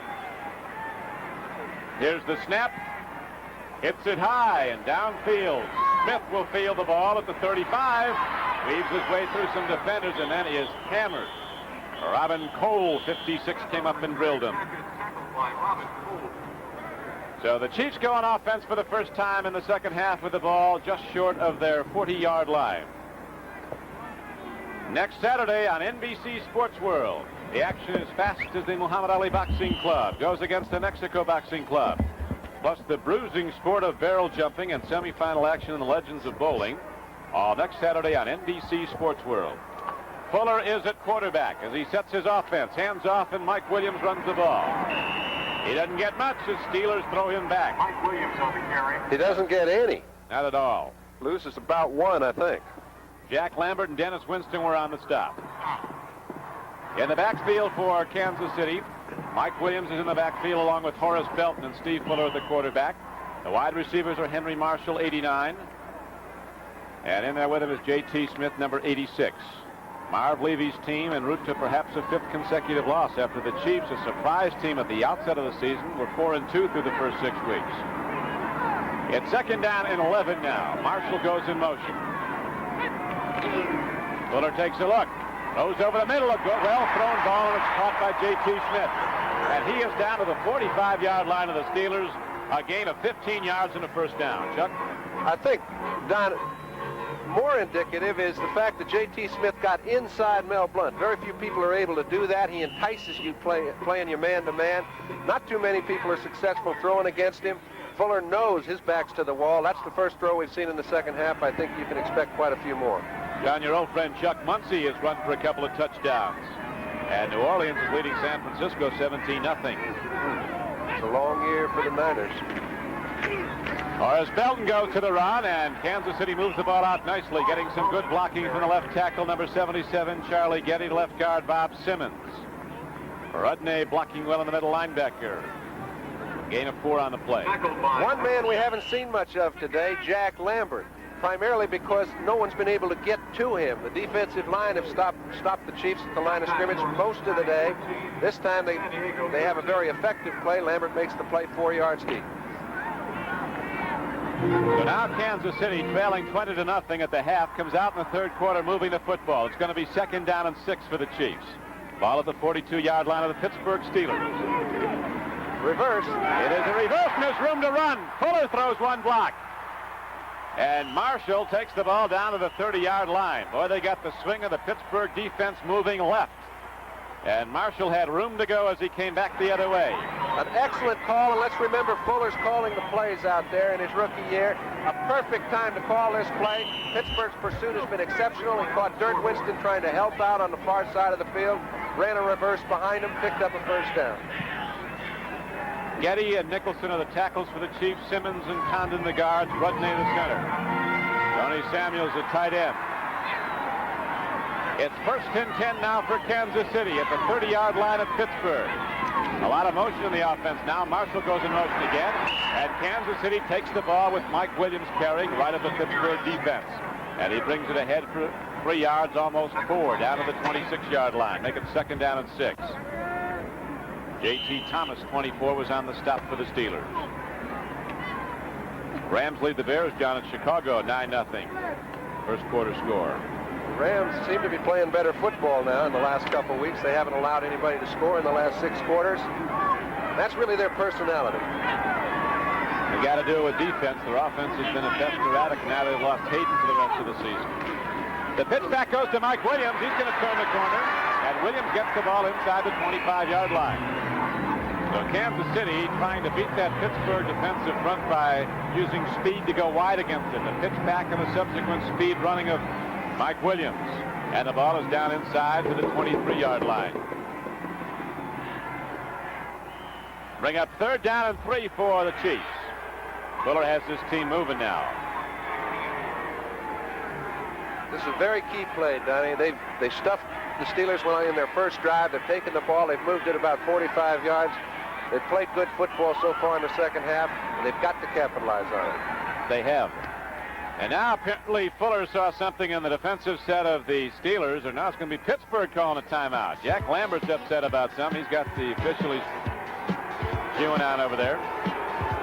So we'll take a break in the action and return to Arrowhead in a moment. Lee Remick, The Omen, a television premiere Monday.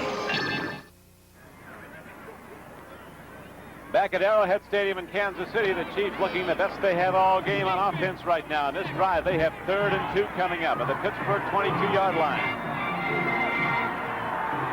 3 running backs now as they go to the wing tee. 6 offensive linemen in the game. Handoff. And Arnold Morgado didn't get much as he loses about 3 yards on the play, and a penalty marker comes in on top of the football play.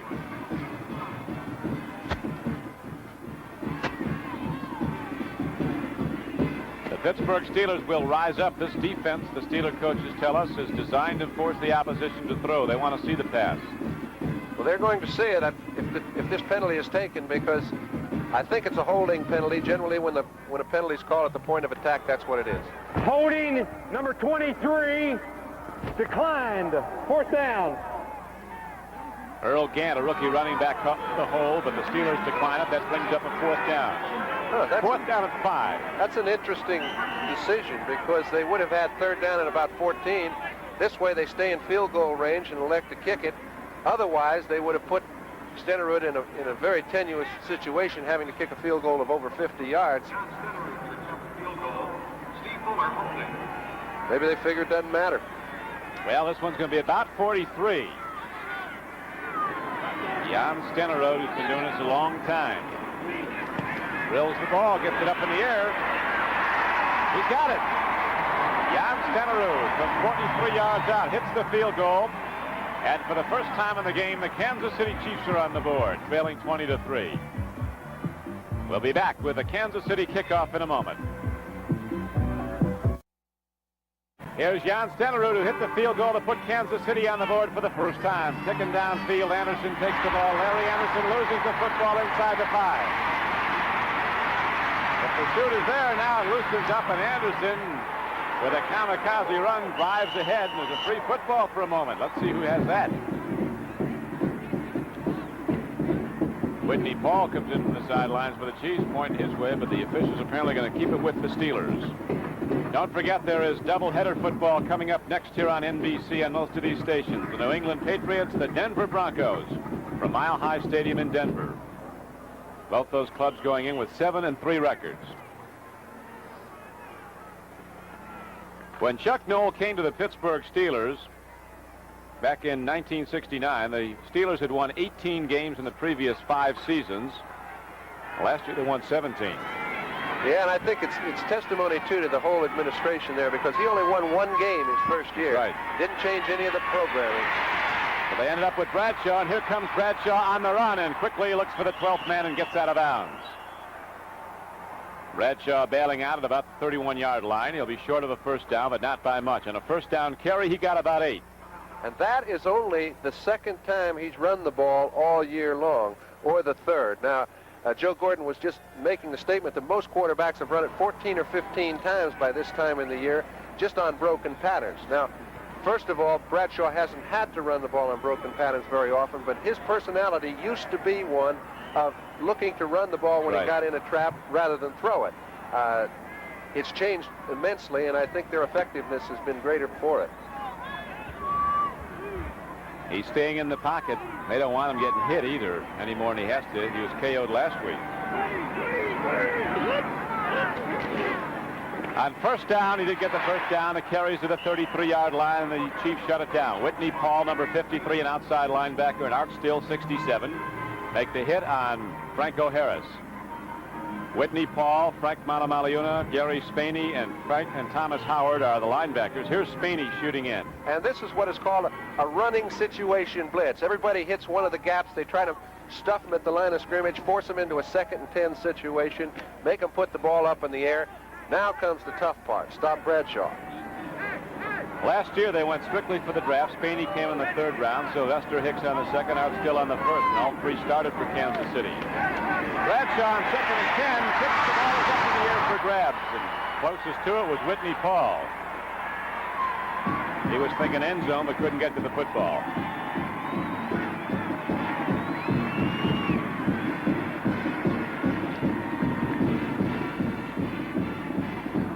Whitney Paul, a very rangy linebacker, big, 6'4", 220 pounds, 4th year from Colorado, is a 10th round draft choice in 76.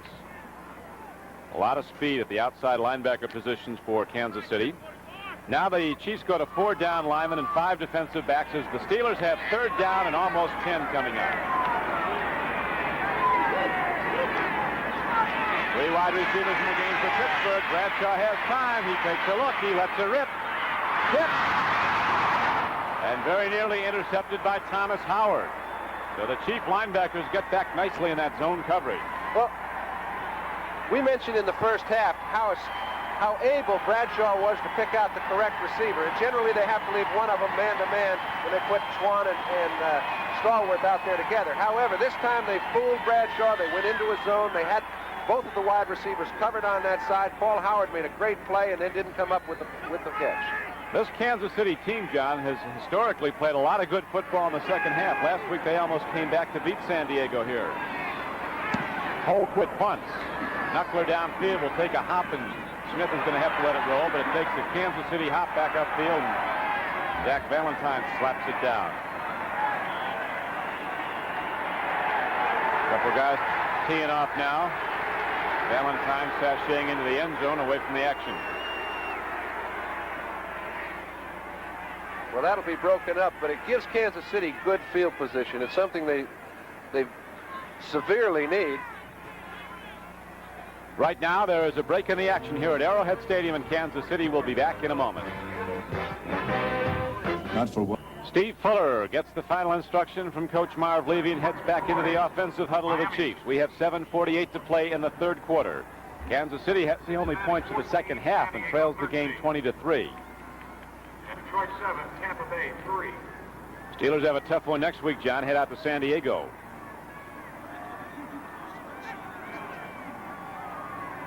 Fuller lets her rip and hits his man.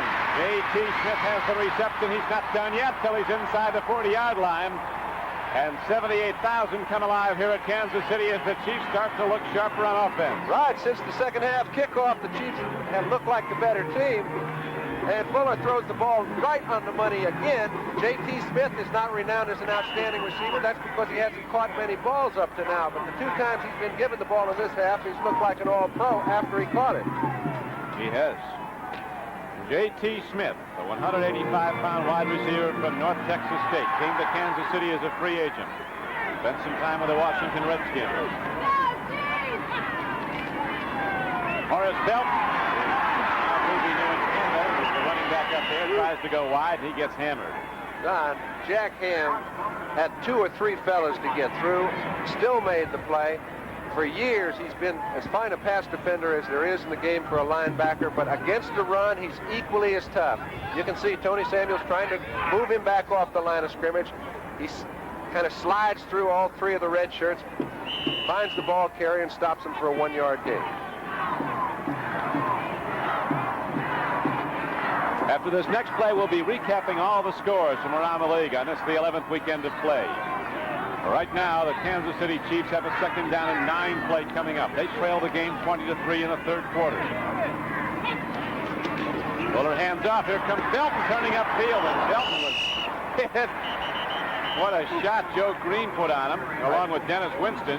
Winston got a piece of it. I think he got shot out of a gun. He just kept flying. Winston came across the line of scrimmage so fast, I think he was responsible for shooting Belton where he landed, but they both got a pretty good piece.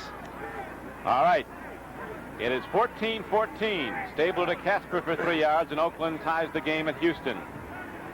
O'Donohue kicked a field goal, but Detroit still leads Tampa Bay 7-3. Right now, here's the penalty. Offense. Second down. Holding against the Chiefs sets them back. Miami up over Baltimore 16-0 in the third quarter. Von Schumann just kicked a field goal. 7-6 is the score through 3 quarters of play at Shea Stadium. They're now in the fourth quarter. Buffalo leading 7-6. The Redskins lead the Cardinals 17-7. Theismann just threw to Rocky Thompson for 7 yards and a touchdown.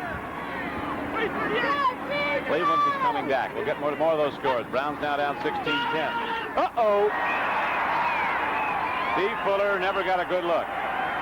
Robin Cole, number 56, who has his weight way down. Robin was telling us he's down to 218. He's faster and he's just as strong. Again, an excellent call at the right time.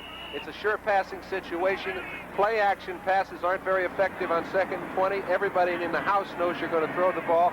Robin Cole had no back to pick him up, so he picked up Fuller. Brian Sipe leading the Cleveland offense. Mike Pruitt just ran from scrimmage for 66 yards for a touchdown. 14-13 Cincinnati over San Diego right now. Chargers rallying back in that game. Wing pass go. Oh, that's not going to work. Trying his best to get the ball, but not succeeding for Kansas City was Mike Williams, a 225-pound running back out of New Mexico, a rookie. At Soldier Field in Chicago, Los Angeles is leading the Chicago Bears 9-0 on 3 field goals. Bob Druff to kick for Kansas City. At New Orleans, Chuck Muncie has run for 2 touchdowns. Jim Cummings kicked a field goal. It's 17-0 the Saints. Green Bay and a Whitehurst to Andra Thompson pass from 23 yards leads Minnesota 7-0. It's 4th down and about 30 now for Kansas City, and Grupp punts once again. T-Bell is back downfield. It's angled out of bounds. Goes out at the 15-yard line. And there, the Pittsburgh Steelers, the world champions of football, will go back on offense 1st and 10 with 5:18 to play in the third quarter, and the Steelers in the lead 20-3. With John Brody, this is Don Criqui back at Arrowhead Stadium in Kansas City. We're late in the third quarter. The Steelers have the ball in a 20-3 lead. Bradshaw, quarterback, with 20 touchdown passes for the season, has 2 today. Rocky Bleier on a first down carry. Brings the ball out to the 20-yard line, a gain of 5. The Houston Oilers have just scored on a 7-yard run by Tim Wilson, and they have gone in front again of Oakland 21-14. That game in the third quarter at the Astrodome in Houston. People around the Steelers will tell you that the Steeler team reflects head coach Chuck Noll on the left there. Never get too high over victories or too low when things aren't going right. Noll, a believer that things are never as good as they are when they seem to be when they're going right, or as bad when they're going wrong. And the Steelers have a very good equilibrium as they play throughout a long season. Bradshaw takes a look. Denny Cunningham put a hand up, and finally Lynn Swann went for the ball. It's incomplete. And the Kansas City fans, John, like this. They're getting a rush on Bradshaw. Well, it's the sort of play that you call a safety play. That time Swann wasn't even in the pattern, and he kind of lulled his way down the field, just keeping his eye on Bradshaw in case he got in trouble. Good defensive coverage, forced him to come back over, and Gary Green was alert enough to follow Swann, keep the ball incomplete, and it's 3rd and 9. Mike Wood just kicked another field goal for San Diego, and the Chargers have come from a 14-0 deficit, and they have the lead now at Cincinnati, 16-14. The game, as you see, late in the third quarter. The Steelers, with their 45-man roster, all original Steelers. 39 were drafted, 6 came as free agents. None played for another team. Lynn Swann goes for the ball at the 25, and again, Kansas City's defense is good. It's one of the best cornerbacks in the league. Made the play on defense that time for the Chiefs. Number 24, Gary Green on the play.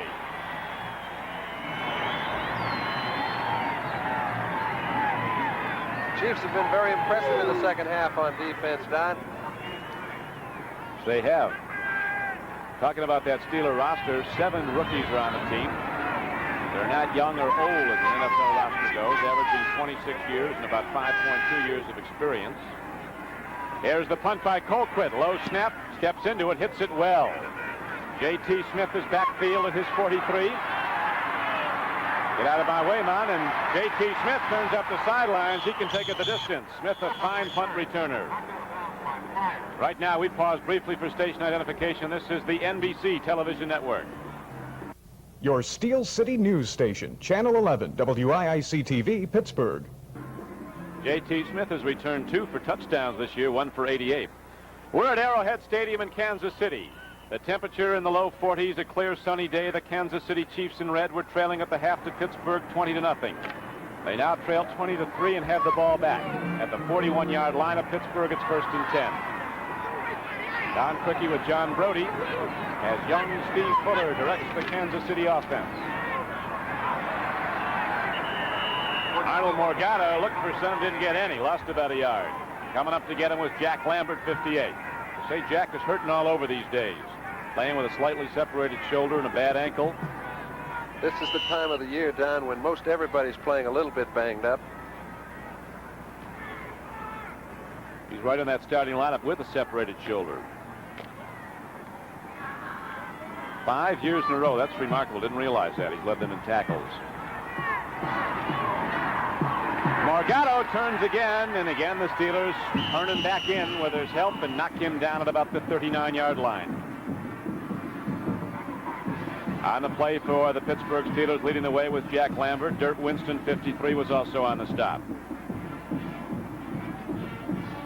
On defense, Pittsburgh has held its opponents to 3.4 yards per rushing attempt, which is the best mark in the NFL this season. The Steelers are also first in the NFL in interceptions this year with 21. That's a statistic that I think they can be most proud of, because when you stuff somebody at the line of scrimmage, it forces the opposing quarterback to put the ball in the air, and when they've done so, they still haven't been effective.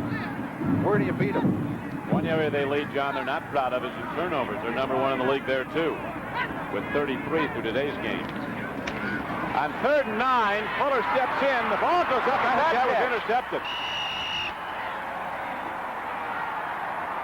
I think they got it before it hit the ground. Dirt Winston made a leaping grab at the ball, and apparently he's going to be credited with an interception. That is one of the most amazing reactions to a ball that's fumbled in midair of anybody I've ever seen.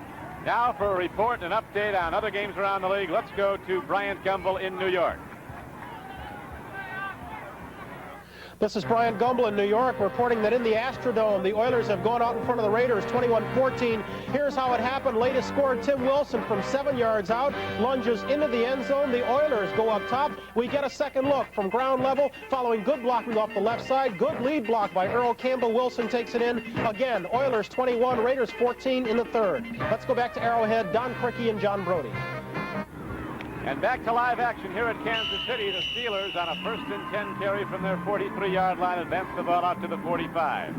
Franco Harris runs into Art Still, who is a standout defensive end from the University of Kentucky, one of the top people drafted a season ago. Now his second year, 6'7", 255 pounds. Plays the run as well as anybody around. Chiefs would like to get a little more pass rush going. They work with the 3-man front for the most part. Do go to the 4-down lineman and some passing downs, bring in an extra defensive back. On 2nd down and 7, Bradshaw throws. He's intercepted. Picking the ball off is Tom Howard. He's back inside the 40-yard line of Pittsburgh and back to the 35. That's the first time today that the Chiefs defense have forced a bad error on the part of the Steelers. 5 men were trying to get to Bradshaw. He had Franco Harris out on a pattern. Nobody to pick up one of the blitzing linebackers. He made a wrong decision and a bad throw. Gave Kansas City the ball on the 35-yard line. That's the first real break that Kansas City's had all day, and they made it. They did indeed. Stepping right in was linebacker Howard in a deep drop. And so now the Chiefs have the ball 1st and 10 at the 35-yard line of Pittsburgh. Coming out as the tight end set to the left is Tony Samuels. 5 receivers to either side in Marshall and Smith. Arnold Morgado is working awful hard, but not getting a whole lot of his few carries in this game. You're going to see the 2 of the best in the AFC lock up at Mile High Stadium in Denver, next to most of these NBC stations, when the New England Patriots go against the Denver Broncos. Both going into the game 7-3. You know, Don, Kansas City's got a chance to get back in this game as dominant as Pittsburgh has been. They've got in great field position. They've got to make a big play, get a score on the board, then they get it to within 10 with a whole lot of time left. Let's see if they can do so. A whole lot of time. We're still in the 3rd quarter here, 1:24 to play in it. Fuller, pitch back. Here's a flea-flicker for Kansas City. A home run ball. The man is out there. Broken up at the goal line. So Henry Marshall made a diving effort at it as Fuller put the ball on the goal line. And Marshall diving for it, lost it when he went down. That's the same flea-flicker play that Pittsburgh tried early in the ball game. It was called at a good time. They got the proper defense. Fuller made it what I thought was a fine throw under the conditions. He had pretty good pressure on him. Marshall had to come up with a big play and didn't.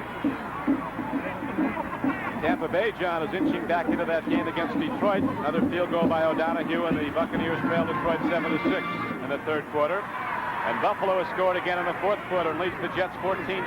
Joe Ferguson throwing for a touchdown. Tip ball, but it's caught by Morgado. Penalty marker. No, it's an official's hat that flew in. Somebody got his hat. On a 3rd down play, 3rd and 9, they got the ball back to the line of scrimmage, and that was all. When you have to throw the ball off to a man that's a safety valve at 3rd and 9, you know your play's in trouble. He's trying to get to his tight end because he knows it's a blitzing situation. He expects his tight end to come open. He did not. He had to throw it out to Morgado, and he picked up about 2, not enough. Hey, they're going to keep on working at these long field goals.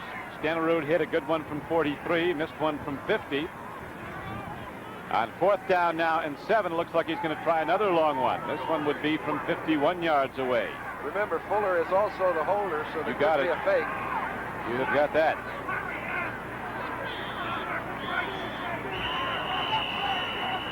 Now they're going to take the delay a game, are they, and punt the ball? It looks like it's going to be. Maybe they were just hoping that Pittsburgh might jump offside. I don't too much think they were trying to get a delay of the game penalty. I think they were looking for a fake field goal.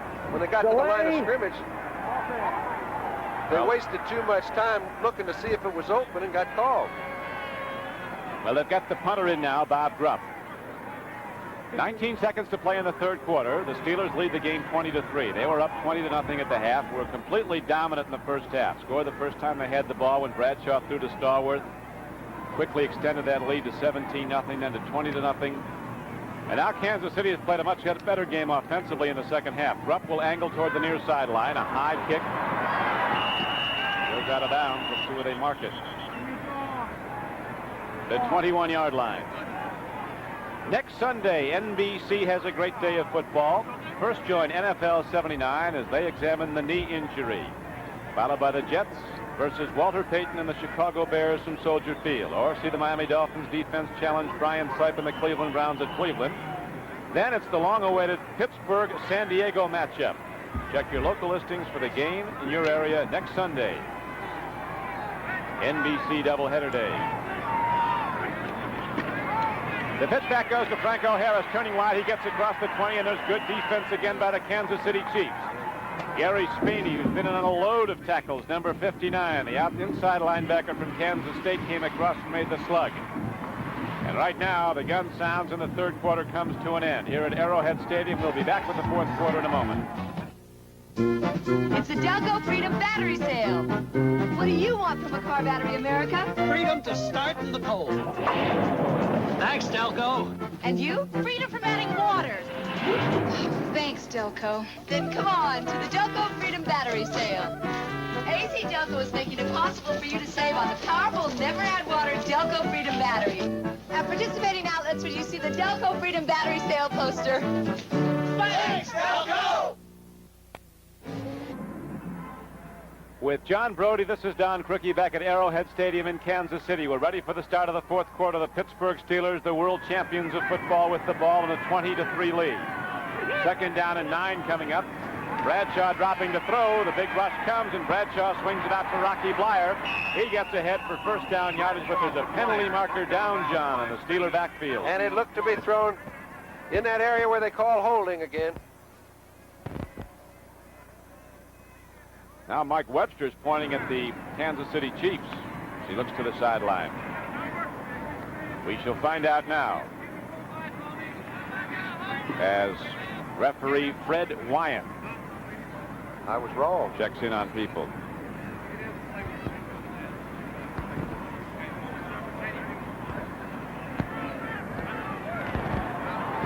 Holding, number 91, declined. First down. Ken Kremer, a rookie defensive lineman for Kansas City, was called for defensive holding. 5-yard assessment, an automatic first down for the Steelers. They have the ball out there, 32-yard line, first and 10. The Cleveland Browns, the come-from-behind team of 79, were down 16-0 to Seattle. They now lead the game, does Cleveland 17-16. Bradshaw throws, and Benny Cunningham catches, and the big guy keeps on working upfield till he gets to the 46-yard line. They're starting to go to their tight end position, Don, because the Chiefs have really shut off those two wide receivers in the second half. They've changed their defensive structure. They've played a lot of zone. They put 4 or 5 men over there trying to handle 2, and he's got to come back to his tight end. And when he does, he certainly isn't handling any weak link, because Benny Cunningham, once he gets the ball, as you can see, Christopher's having a little problem getting him down. He is a tough man to handle. There's a lot of Benny out there, 6'5", 250 pounds. Fourth year from Clemson. Handoff goes up the middle, and running with the ball is Franco Harris.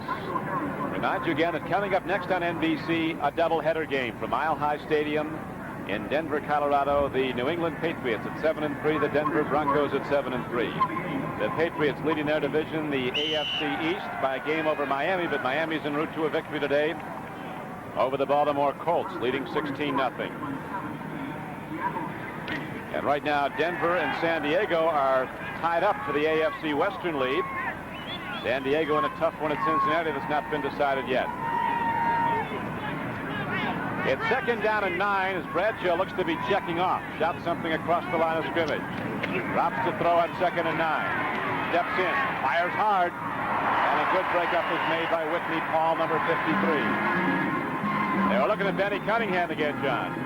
That's right, and it was a very tough play for a linebacker to make. He's man-to-man on Cunningham right now. because they've got all their defensive backs on the wide receivers. They put a linebacker with the responsibility to hand Cunningham, and he does so. That's just good defense. That'll bring up 3rd down and 9 for the Pittsburgh Steelers as they go to the 3 wide receiver formation. It becomes a chess game. Kansas City automatically goes to the 4-down lineman and the extra defensive back on a long yardage, and the Steelers go to the 3 wide receivers. Bradshaw steps in, loops it downfield, and the ball is caught by John Stallworth, and he takes it down to the 26-yard line. So Stallworth, who is over 900 yards in receiving yardage this season to lead the NFL, and also has 50 catches for the year. When you lead the NFL in yardage and catch as many balls as Stallworth catches, you have to be making some very average throws look good, but with a great catch. That time he got the defender to where he took his attention off of Bradshaw. Bradshaw just laid the ball out there, and Stallworth made the catch look easy. It was actually a rather poorly thrown ball and a great play. Great play it was. Yet another for the Steelers. They had a number of them in the first half. Now their offense starts to come alive again. Here is Rocky Blyer, and he's hit hard. Whitney Paul, 53, got the gap and got it. Mano Maliuma, 54, was also on the stop for Kansas City. So there's a loss of a yard on the play, and that's going to bring up 2nd down and 11. The game was sold out. It's on local television in Kansas City. The official attendance here is 70,132, about 8,000 no-shows.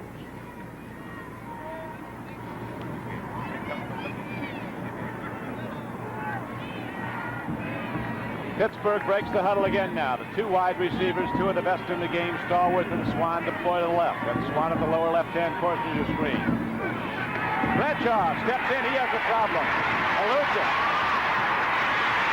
Bradshaw is hit as Kansas City is really starting to play. And the Chiefs make the knockdown outside the 30-yard line. And spot Bradshaw's forward progress to the 30, but there's a loss of almost 5 yards on the play.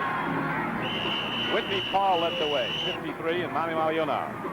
Most of this play is made good because Gary Barbero really doesn't let Bradshaw get into a situation where he has a one-on-one. He's playing center field, but he keeps all the receivers at bay. He follows Bradshaw's progress. That's what happens when there's nobody open. Sylvester Hicks, number 75, very much on the play also for Kansas City. Now, 3rd down arises for the Steelers. 3rd and 15. Bradshaw takes the drop. Stands in. Fires. Caught. Lynn Swann comes back at the ball. He was hit hard. Barbaro got him coming over the top. But Lynn Swann, all pro that he is, some say he's the best in the game, makes the catch. He did make a fine catch, but it was the defense really won that battle because they kept him short of a 1st down, and Barbaro was not man-to-man on Swann. He had to make a good play on a recovery. Good play for a free safety. Los Angeles leads Chicago in the 2nd quarter, 16-7. Detroit leads Tampa Bay, 14-6 in the 3rd quarter. Comlo just threw a touchdown pass for the Lions. Washington leads St. Louis 20-7. That game in the 3rd quarter, 4:01 to play. Barr's field goal attempt is up, and he's having a good day. Matt Barr, 3 for 3 on the day, hitting all his attempts for the Pittsburgh Steelers, and they up their lead now to 23-3, and we'll be back with the Steeler kickoff after this. The Jets face Walter Payton and the explosive Chicago Bears, or see the Miami Dolphins take on Brian Sipe on the heavy-hitting Browns. Then it's the long-awaited Steelers-Chargers clash, all next Sunday on NBC. We're back and set to go at Arrowhead Stadium in Kansas City. Matt Barr hits the kickoff high. It'll spin downfield to Belton at the 5-yard line. Up the middle, and Belton fires over the top, gets it to the 27, and a penalty marker comes in from off the play. Robin Cole down on special teams, 56 made the hit. Robin's made a few. So we'll look and see what the penalty marker is now.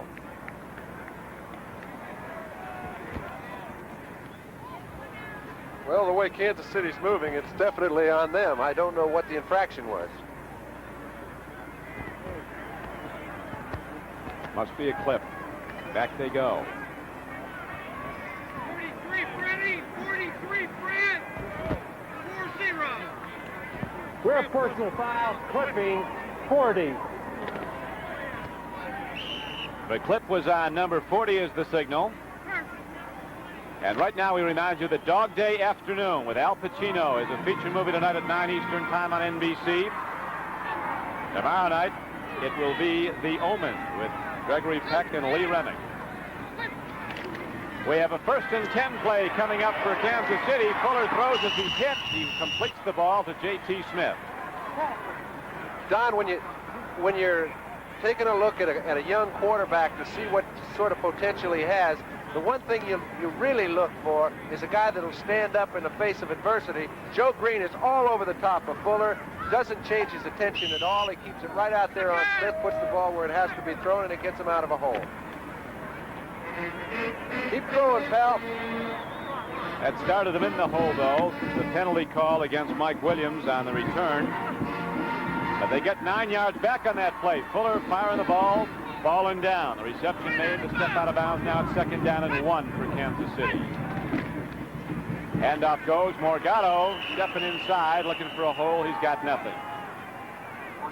New England and Denver is coming up next on most of these NBC stations as the doubleheader game. 2 7-3 teams locking up at Mile High Stadium. The New York Jets have scored. Richard Todd to Bobby Jones. 4:04 left to play. The extra point attempt was again wide, and Buffalo leads the favored Jets 14-12. New Orleans leads San Francisco 24-3. Miami extending its lead over the Baltimore Colts to 19-0. So that puts some pressure on the New England Patriots. They'd be tied with the Dolphins if they lost today at Denver. Dropping to throw is Fuller. He looks, pump faking, gets the ball off but too high to Morgado. Ted McKnight has been the most effective back with a 5.4 per carry rushing average for Kansas City. He hasn't played at all today. He's troubled by turf toe, they call it. He is dressed for the game. He's not been in. You know, this is the sort of time when a lot of people will get down on a quarterback that isn't putting the ball down the field. That time he had a couple receivers down the field, 18, 19 yards, but none of them were open. They were covered like gloves, and you had to come off to his back. And in my opinion, threw it in the right place, out of bounds, because the back would have been smeared short of the line of scrimmage. The game clock shows 9:26 left to play. Kansas City has the ball, 2nd and 10 inside the Chief 25. They go to the draw. Morgado has nothing but trouble from the Pittsburgh Steelers. Gary Dunn, 67, was on him. Dirk Winston, 53, was there. And Morgado is going to be slow getting up as Pittsburgh honed in on him and threw him down for a loss on the play. Marv Levy, in the slow building process, was a head coach of the Montreal Alouettes of the Canadian Football League for 5 seasons before he came here to Kansas City. Had 2 Grey Cup champions, 5 teams in the playoffs. Right now he has a problem with the Steelers. Con and George Siegel team up and go after $1 million daddy. It's a little bumpy, but we're making good time. The Duchess and the Dirtwater Fox, a TV premiere Tuesday. Unfortunately, Morgado is being helped off the field. Arnold Morgado, who went down after the last carry, and his right knee at the moment looks to be injured.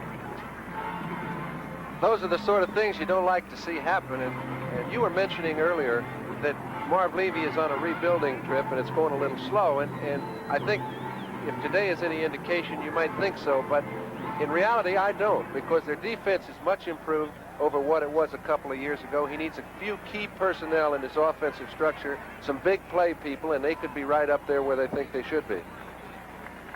Well, I don't think I ever refer to it as coming along slow. I have great admiration for the guy, what he's done off the pass. There's no question he's going to do it. First, building his defense.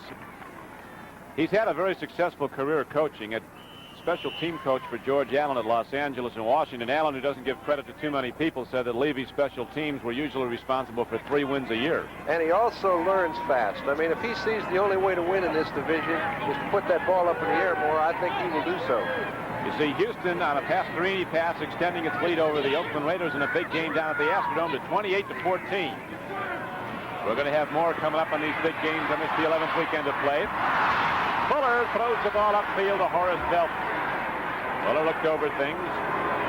Saw nothing open way down, so he went to Horace Belton a little bit low. Cleveland Browns down 16-0. Rally back again to take the lead. It's not over yet at Cleveland. They're leading Seattle 17-16. How many times this year has Brian Sipe brought that team back. As we look at San Diego leading Cincinnati, they've come back from 14-0. Dan Faust having a great year himself. San Diego is down 14-0 in that game at Cincinnati, now leading 16-14. Here's Grupp, the NFL's leading punter. Levy is not hesitant to change if he sees a better player. He cut the third leading punter in the AFC last year and kept Grupp a free agent. Look what he's got, the leading punter in the league. Bell takes the kick, returns it back inside the 45-yard line.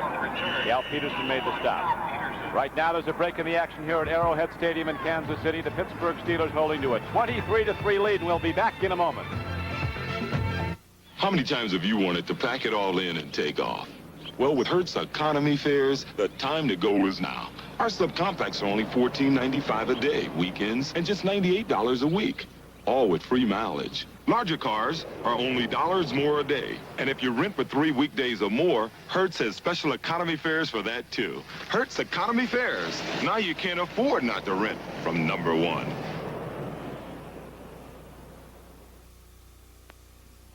For over 30 years, people have been buying Poland chainsaws. Wouldn't use anything but a Poland. Poland, Ed. Poland. And for over 30 years, they've been mispronouncing our name. Poland. So we'd like to remind you that our name is Poland. And for a tough, dependable chainsaw, Poland is the only name you need to remember, no matter how you pronounce it. Poland. On Sports World, the action's the greatest when the Muhammad Ali Boxing Club with heavyweight Tony Tubbs and two-time Olympian Davey Armstrong scheduled to compete squares off against the Mexico Boxing Club in bone-jarring amateur bouts next Saturday on Sports World. With John Brody, this is Don Criqui back at Arrowhead Stadium in Kansas City. Steelers have the ball. Pete Johnson has just scored for the Bengals at Cincinnati, and they've come from behind and lead San Diego 21-16. Now running the ball is Anderson for the Pittsburgh Steelers as some of the shock troops start to get work. That was Anthony Anderson, a rookie running back out of Temple. Steve Fuller getting some advice on the sideline. What are they saying to that headset? Well, I don't know. They're giving him, he's looking for advice. You know that when it's 23-3. But, you know, he's very composed. They haven't put any points on the board. It's his first time out against the world champions. You know, he had a great senior year at Clemson. He was their first draft choice, and I think they made a wise one, and he looks like he will be a fine player. The first choice that Kansas City had in the first round was Mike Bell, the great pass rusher from Colorado State. He's been out for some weeks with a knee injury. They thought they were going to get him back today, but the physician said you better keep him out one more week. He'll be back next week for the game at Oakland. Mike Bell, the number 2 player drafted in the last draft. Cousineau, number 1, going to Buffalo, or drafted by Buffalo. He promptly went to Montreal.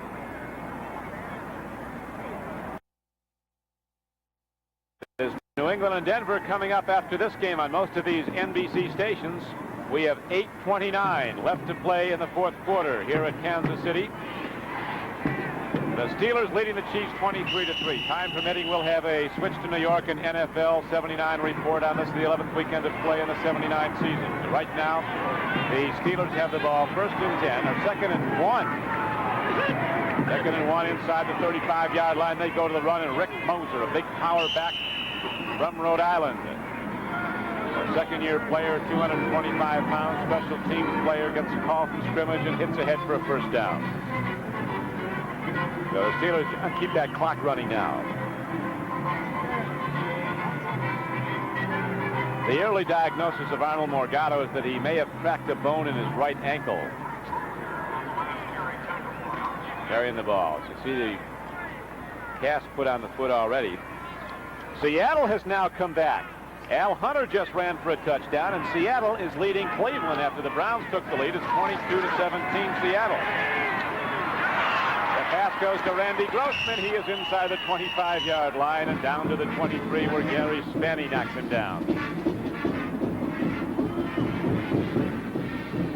Well, I tell you, they're not over till they're over, are they, Miss Lee? Well, sometimes they're not, but, you know, it's kind of surprising. Bradshaw's putting the ball up with 8 minutes left to play and a 20-point lead, but it's the personality of the Steelers. You almost get the feeling when the 11 guys are on the field, they're all trying to maintain their status as first string because they've got so many people behind them.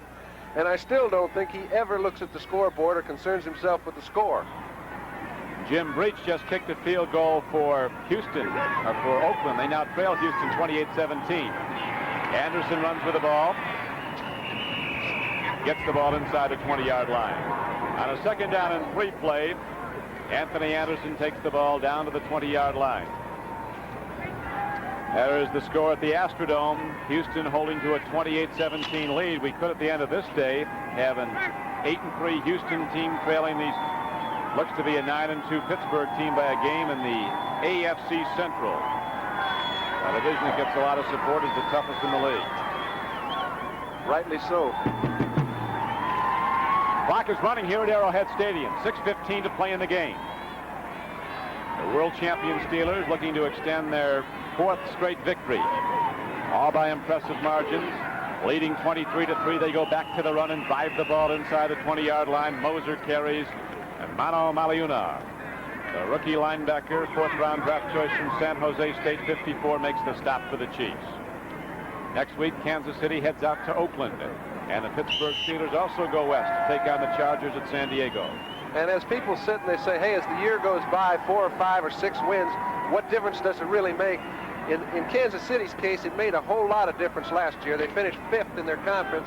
As a result, instead of playing the NFC West, they have to play the AFC Central, and their schedule toughened up a whole bunch. Very right. Another carry. Anderson dives down close to the 16-yard line on 2nd and 8. He got about 2. Art Still, 67, who's been on a load of tackles for Kansas City, makes that stop. All right, here's a man that's played very good football. Spaney's been in behind the line of scrimmage on several occasions all day long. He looks to me to be an outstanding linebacker, the type of Jack Lambert. A few more people at a few more positions, and I think he might get that kind of recognition. John, here's the first upset in for the day that's official. The Buffalo Bills have beaten the New York Jets 14-12 at Chase Stadium. Bradshaw looks into the end zone on 3rd and 7. Throws with a man hanging on his leg, and he's got Lynn Swann at the goal line. Guy had a hold of Bradshaw. Sylvester Hicks was trying to wrestle him down. Bradshaw, 218 pounds, stood there and rifled it with just the arm. All right, here's a question for you. You know, they mentioned it so many times this year, when somebody had a hold of a quarterback's leg, they ruled the ball dead. Now, Sylvester Hicks had Bradshaw by the leg for a good 2nd or 2nd and a half. There was no whistle. As a result, he's big and strong, stood right up and almost threw a touchdown down to the 1-foot line to Swann. Those kind of big plays, I just wonder if officials sometimes look at who it is the defensive lineman has a hold of.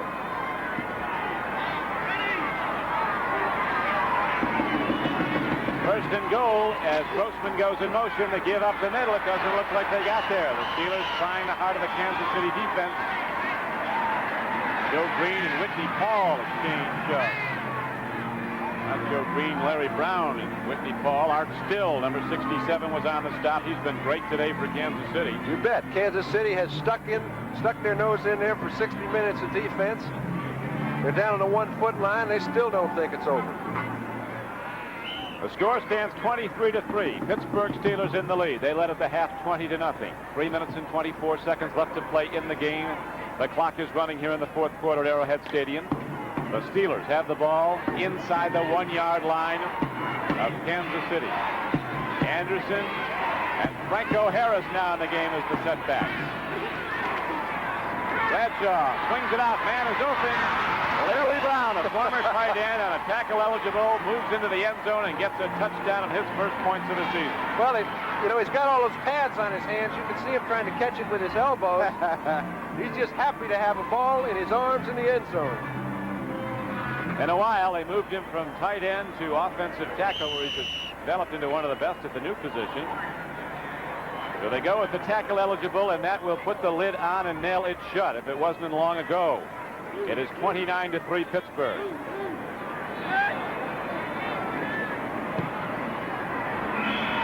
The extra point by Matt Barr, who's having a sensational day, also is good. And it is 30-3 Pittsburgh, and we'll be back at Arrowhead Stadium in Kansas City with the Pittsburgh kickoff after this. The Steelers have extended their lead to 30-3 down the stretch, and here's Matt Barr's kickoff. This one will carry down close to the 5-yard line. Steve Gaunty starts that field, number 83. Gets Coe on the sidelines. He's across the 30 and out of bounds at the 35-yard line. Coming up following this game on most of these NBC stations, you'll see the hard-charging Patriots take on the Orange Crush Denver Broncos in a battle between two top playoff contenders. Right now, at Arrowhead Stadium in Kansas City, we have 2 minutes and 52 seconds left to play in the game. Kansas City going to 3 wide receivers now, looking to get some points. The best they could do is a 42-yard field goal by Jan Stenerud.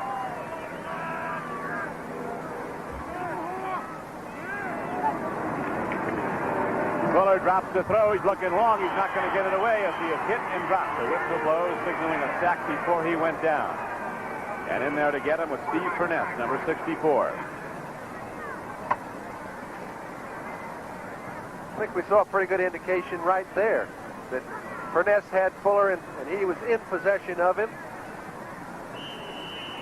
Whistle was blown pretty quickly and he couldn't throw it. Now the clock starts up again. It was stopped briefly by the official with the quarterback down behind the line of scrimmage. Kansas City comes out of the huddle. Rudney is down over the ball. Here is a 31-17 score on the board now at Houston. Tony Fritz just kicked the field goal for the Oilers. On second down and 18, Fuller swings it out. Mike Williams has the ball, runs ahead. Steelers crash him down at about the 30-yard line. They got back some of the lost yardage, but not all of it. It's going to be third down and about 13. Dwight White, number 78, made the hit on Mike Williams. And this is another thing you look at when you're looking at a quarterback. That time Fuller hung in there, until the 3 defensive linemen buried him. Still got the play off and allowed the screen to be effective. We're going to take a break in the action here at Kansas City with the Steelers in the lead, 30-3. We'll be back in a moment. This is a first-class... Ford leading 30-3. I'd like to thank our entire NBC crew here today, led by producer George Finkel and director Ken Faust, and also our fine crew in the booth, spotters Don Wilsey and Dave Smith, statistician Bill Wilsey. The brother act going. A little brisk here in Kansas City. Temperature down close to 40, but it's a sunny day. Hadn't been a cloud in the sky. And Mike Kruzek is coming in now to finish up at quarterback for Pittsburgh. It's Full Bradshaw. His job done so very well once again. Handoff goes. Hawthorne, rookie running back from Baylor, the number 1 draft choice of the Steelers, takes the ball out to the 10. Bainey hit him. The Steelers, an absolutely awesome football team, and winning their last 4 games over Denver, Dallas, Washington, and today Kansas City. They've outscored those 4 opponents 124-20. That's convincing. Bradshaw finished today with 28 throws. He completed 16 for 231 yards. And, of course, he hit the 2 touchdown throws. Fuller is 7 for 15 for 79 yards. Stallworth with 4 receptions for 89 yards. Swann caught 5 balls for 63. They each have a touchdown. Taylor's going to the run as we're inside a minute to play. 55 seconds left to go. And when it's over, it can be poured on NFL 79 and then out to Denver, Colorado, and an update. And the live action of the Patriots and the Broncos from Mile High Stadium. Or in the conclusion of this game after this. Me? I take care of myself. Here and here.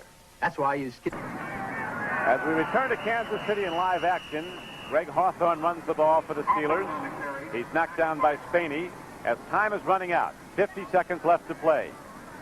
And the Steelers now, 4th down coming up in 7, will punt the ball back to Kansas City, but Pittsburgh is in the lead 30-3. Here's a score that Steeler fans will view with more than mild interest. Sherman Smith has just run for another Seattle touchdown. And so Seattle, after leading Cleveland 16-0, then falling behind 17-16 to the Browns, Seattle now leads Cleveland in the 4th quarter with a lot of time left, 29-17. Just 9.5 minutes to play. Add another 4th quarter score. 4th down coming up, 4th down and 7. So Colquitt, a 2-step punter, the only one in the league, is in the game for the Pittsburgh Steelers. Takes a little more time getting the ball off, but hits it well.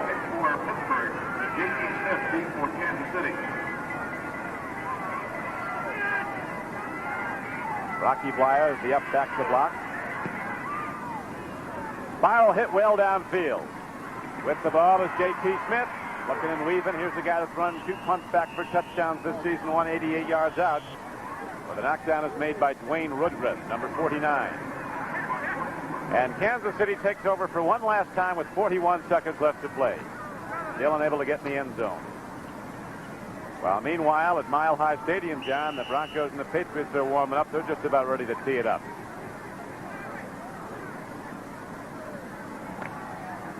Hey, Don, that's going to be a good one because right now there are 5 or 6 teams at 7-3 in this league, and to get to 8-3 is a big step for them and a good move in the playoffs. 7-4 puts them right back in the hunt. It looks like it's going to be a long way up for Oakland from now on. Looks like Houston is going in the process of getting a big win today. That'll put him in a position, at least if Pittsburgh is to fall a little bit, to compete with them. Fuller's completion to Marshall, and then there's the stopping of the clock as the Chiefs are allotted another timeout. 30 seconds left to go in the game. 2nd down and 6 will be coming up for Kansas City at the 40-yard line of Pittsburgh when the play is back in.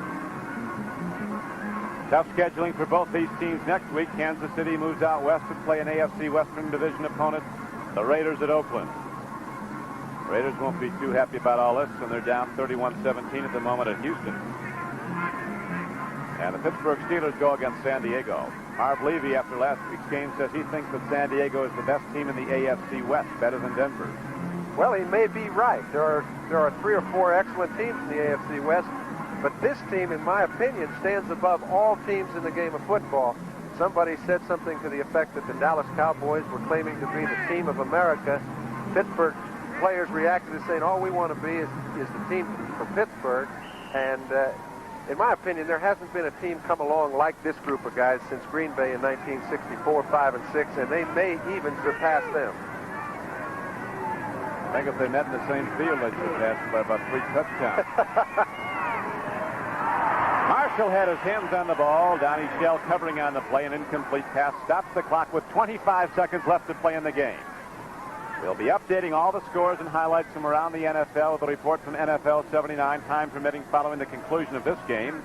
And then our NBC cameras move on out to Denver, Colorado. The Patriots and the Broncos ready to tee it up there in the NBC doubleheader game. Marshall goes out wide to the left. Fuller calling good control at quarterback. Maintaining himself well against an offensive, awesome defense of the Steelers. Fumble football, spoke too soon. Fuller lost the ball, and Robin Cole took it on the one hop. So the Steelers have it back with 17 seconds left. They'll come out and run the ball up the gut and run the game out. Got their 9th win of the season. Hard to believe they've lost any, but they've lost 2. 17-14 they were beaten, as you'll remember, by Philadelphia. At 37-14, they lost to Cincinnati. Bengals beneficiaries of 9 turnovers. That's a season full for Pittsburgh. Well, I think when you know, that's a statistic, as you mentioned. They lead the league in turnovers. I think that will disprove that old theory that the more you turn the ball over, the less effective your team can be. And I think it just indicates that these guys come out from pillar to post, firing the ball at you, making things happen. When you do that, you create a few turnovers. But so what? You win a lot of ball games. Another interesting aspect of that, John, is invariably the most penalized team in the NFL every year is one of the best teams. A lot of years it's Oakland. Aggressive. Well, that's going to do it. The clock is ticking out.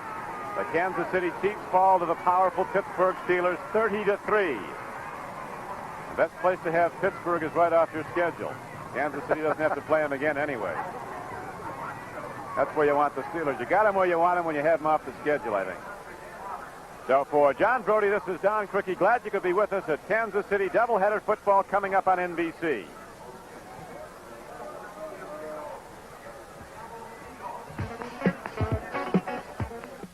Promotional fee has been paid to NBC by United Airlines. United's building the largest airline in the world around you. Fly the friendly skies. This has been a presentation of NBC Sports, network of the 1980 Olympics. We're proud to bring you the best in sports television. Gregory Peck and Lee Remick star in The Omen, Monday on NBC. Transmission problems? Come to AMCO. We're transmission specialists. We fix more transmissions than anybody. AMCO.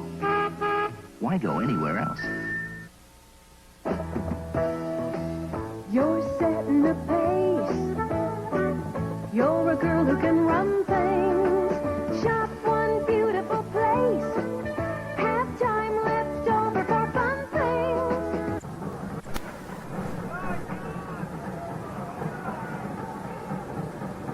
camera where?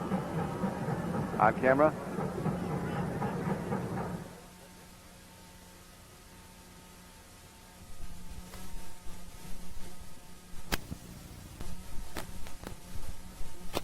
Steelers playing coast against San Diego. Who do you like, Michael? Well, at virtually every position, these two teams rate pretty much the same, except one, offensive line. Here the Steelers have a little bit of an edge, and that's why I like Pittsburgh today. There are many people around the NFL who like Pittsburgh on any day against anyone. One of the reasons why explained by our Sam Noper.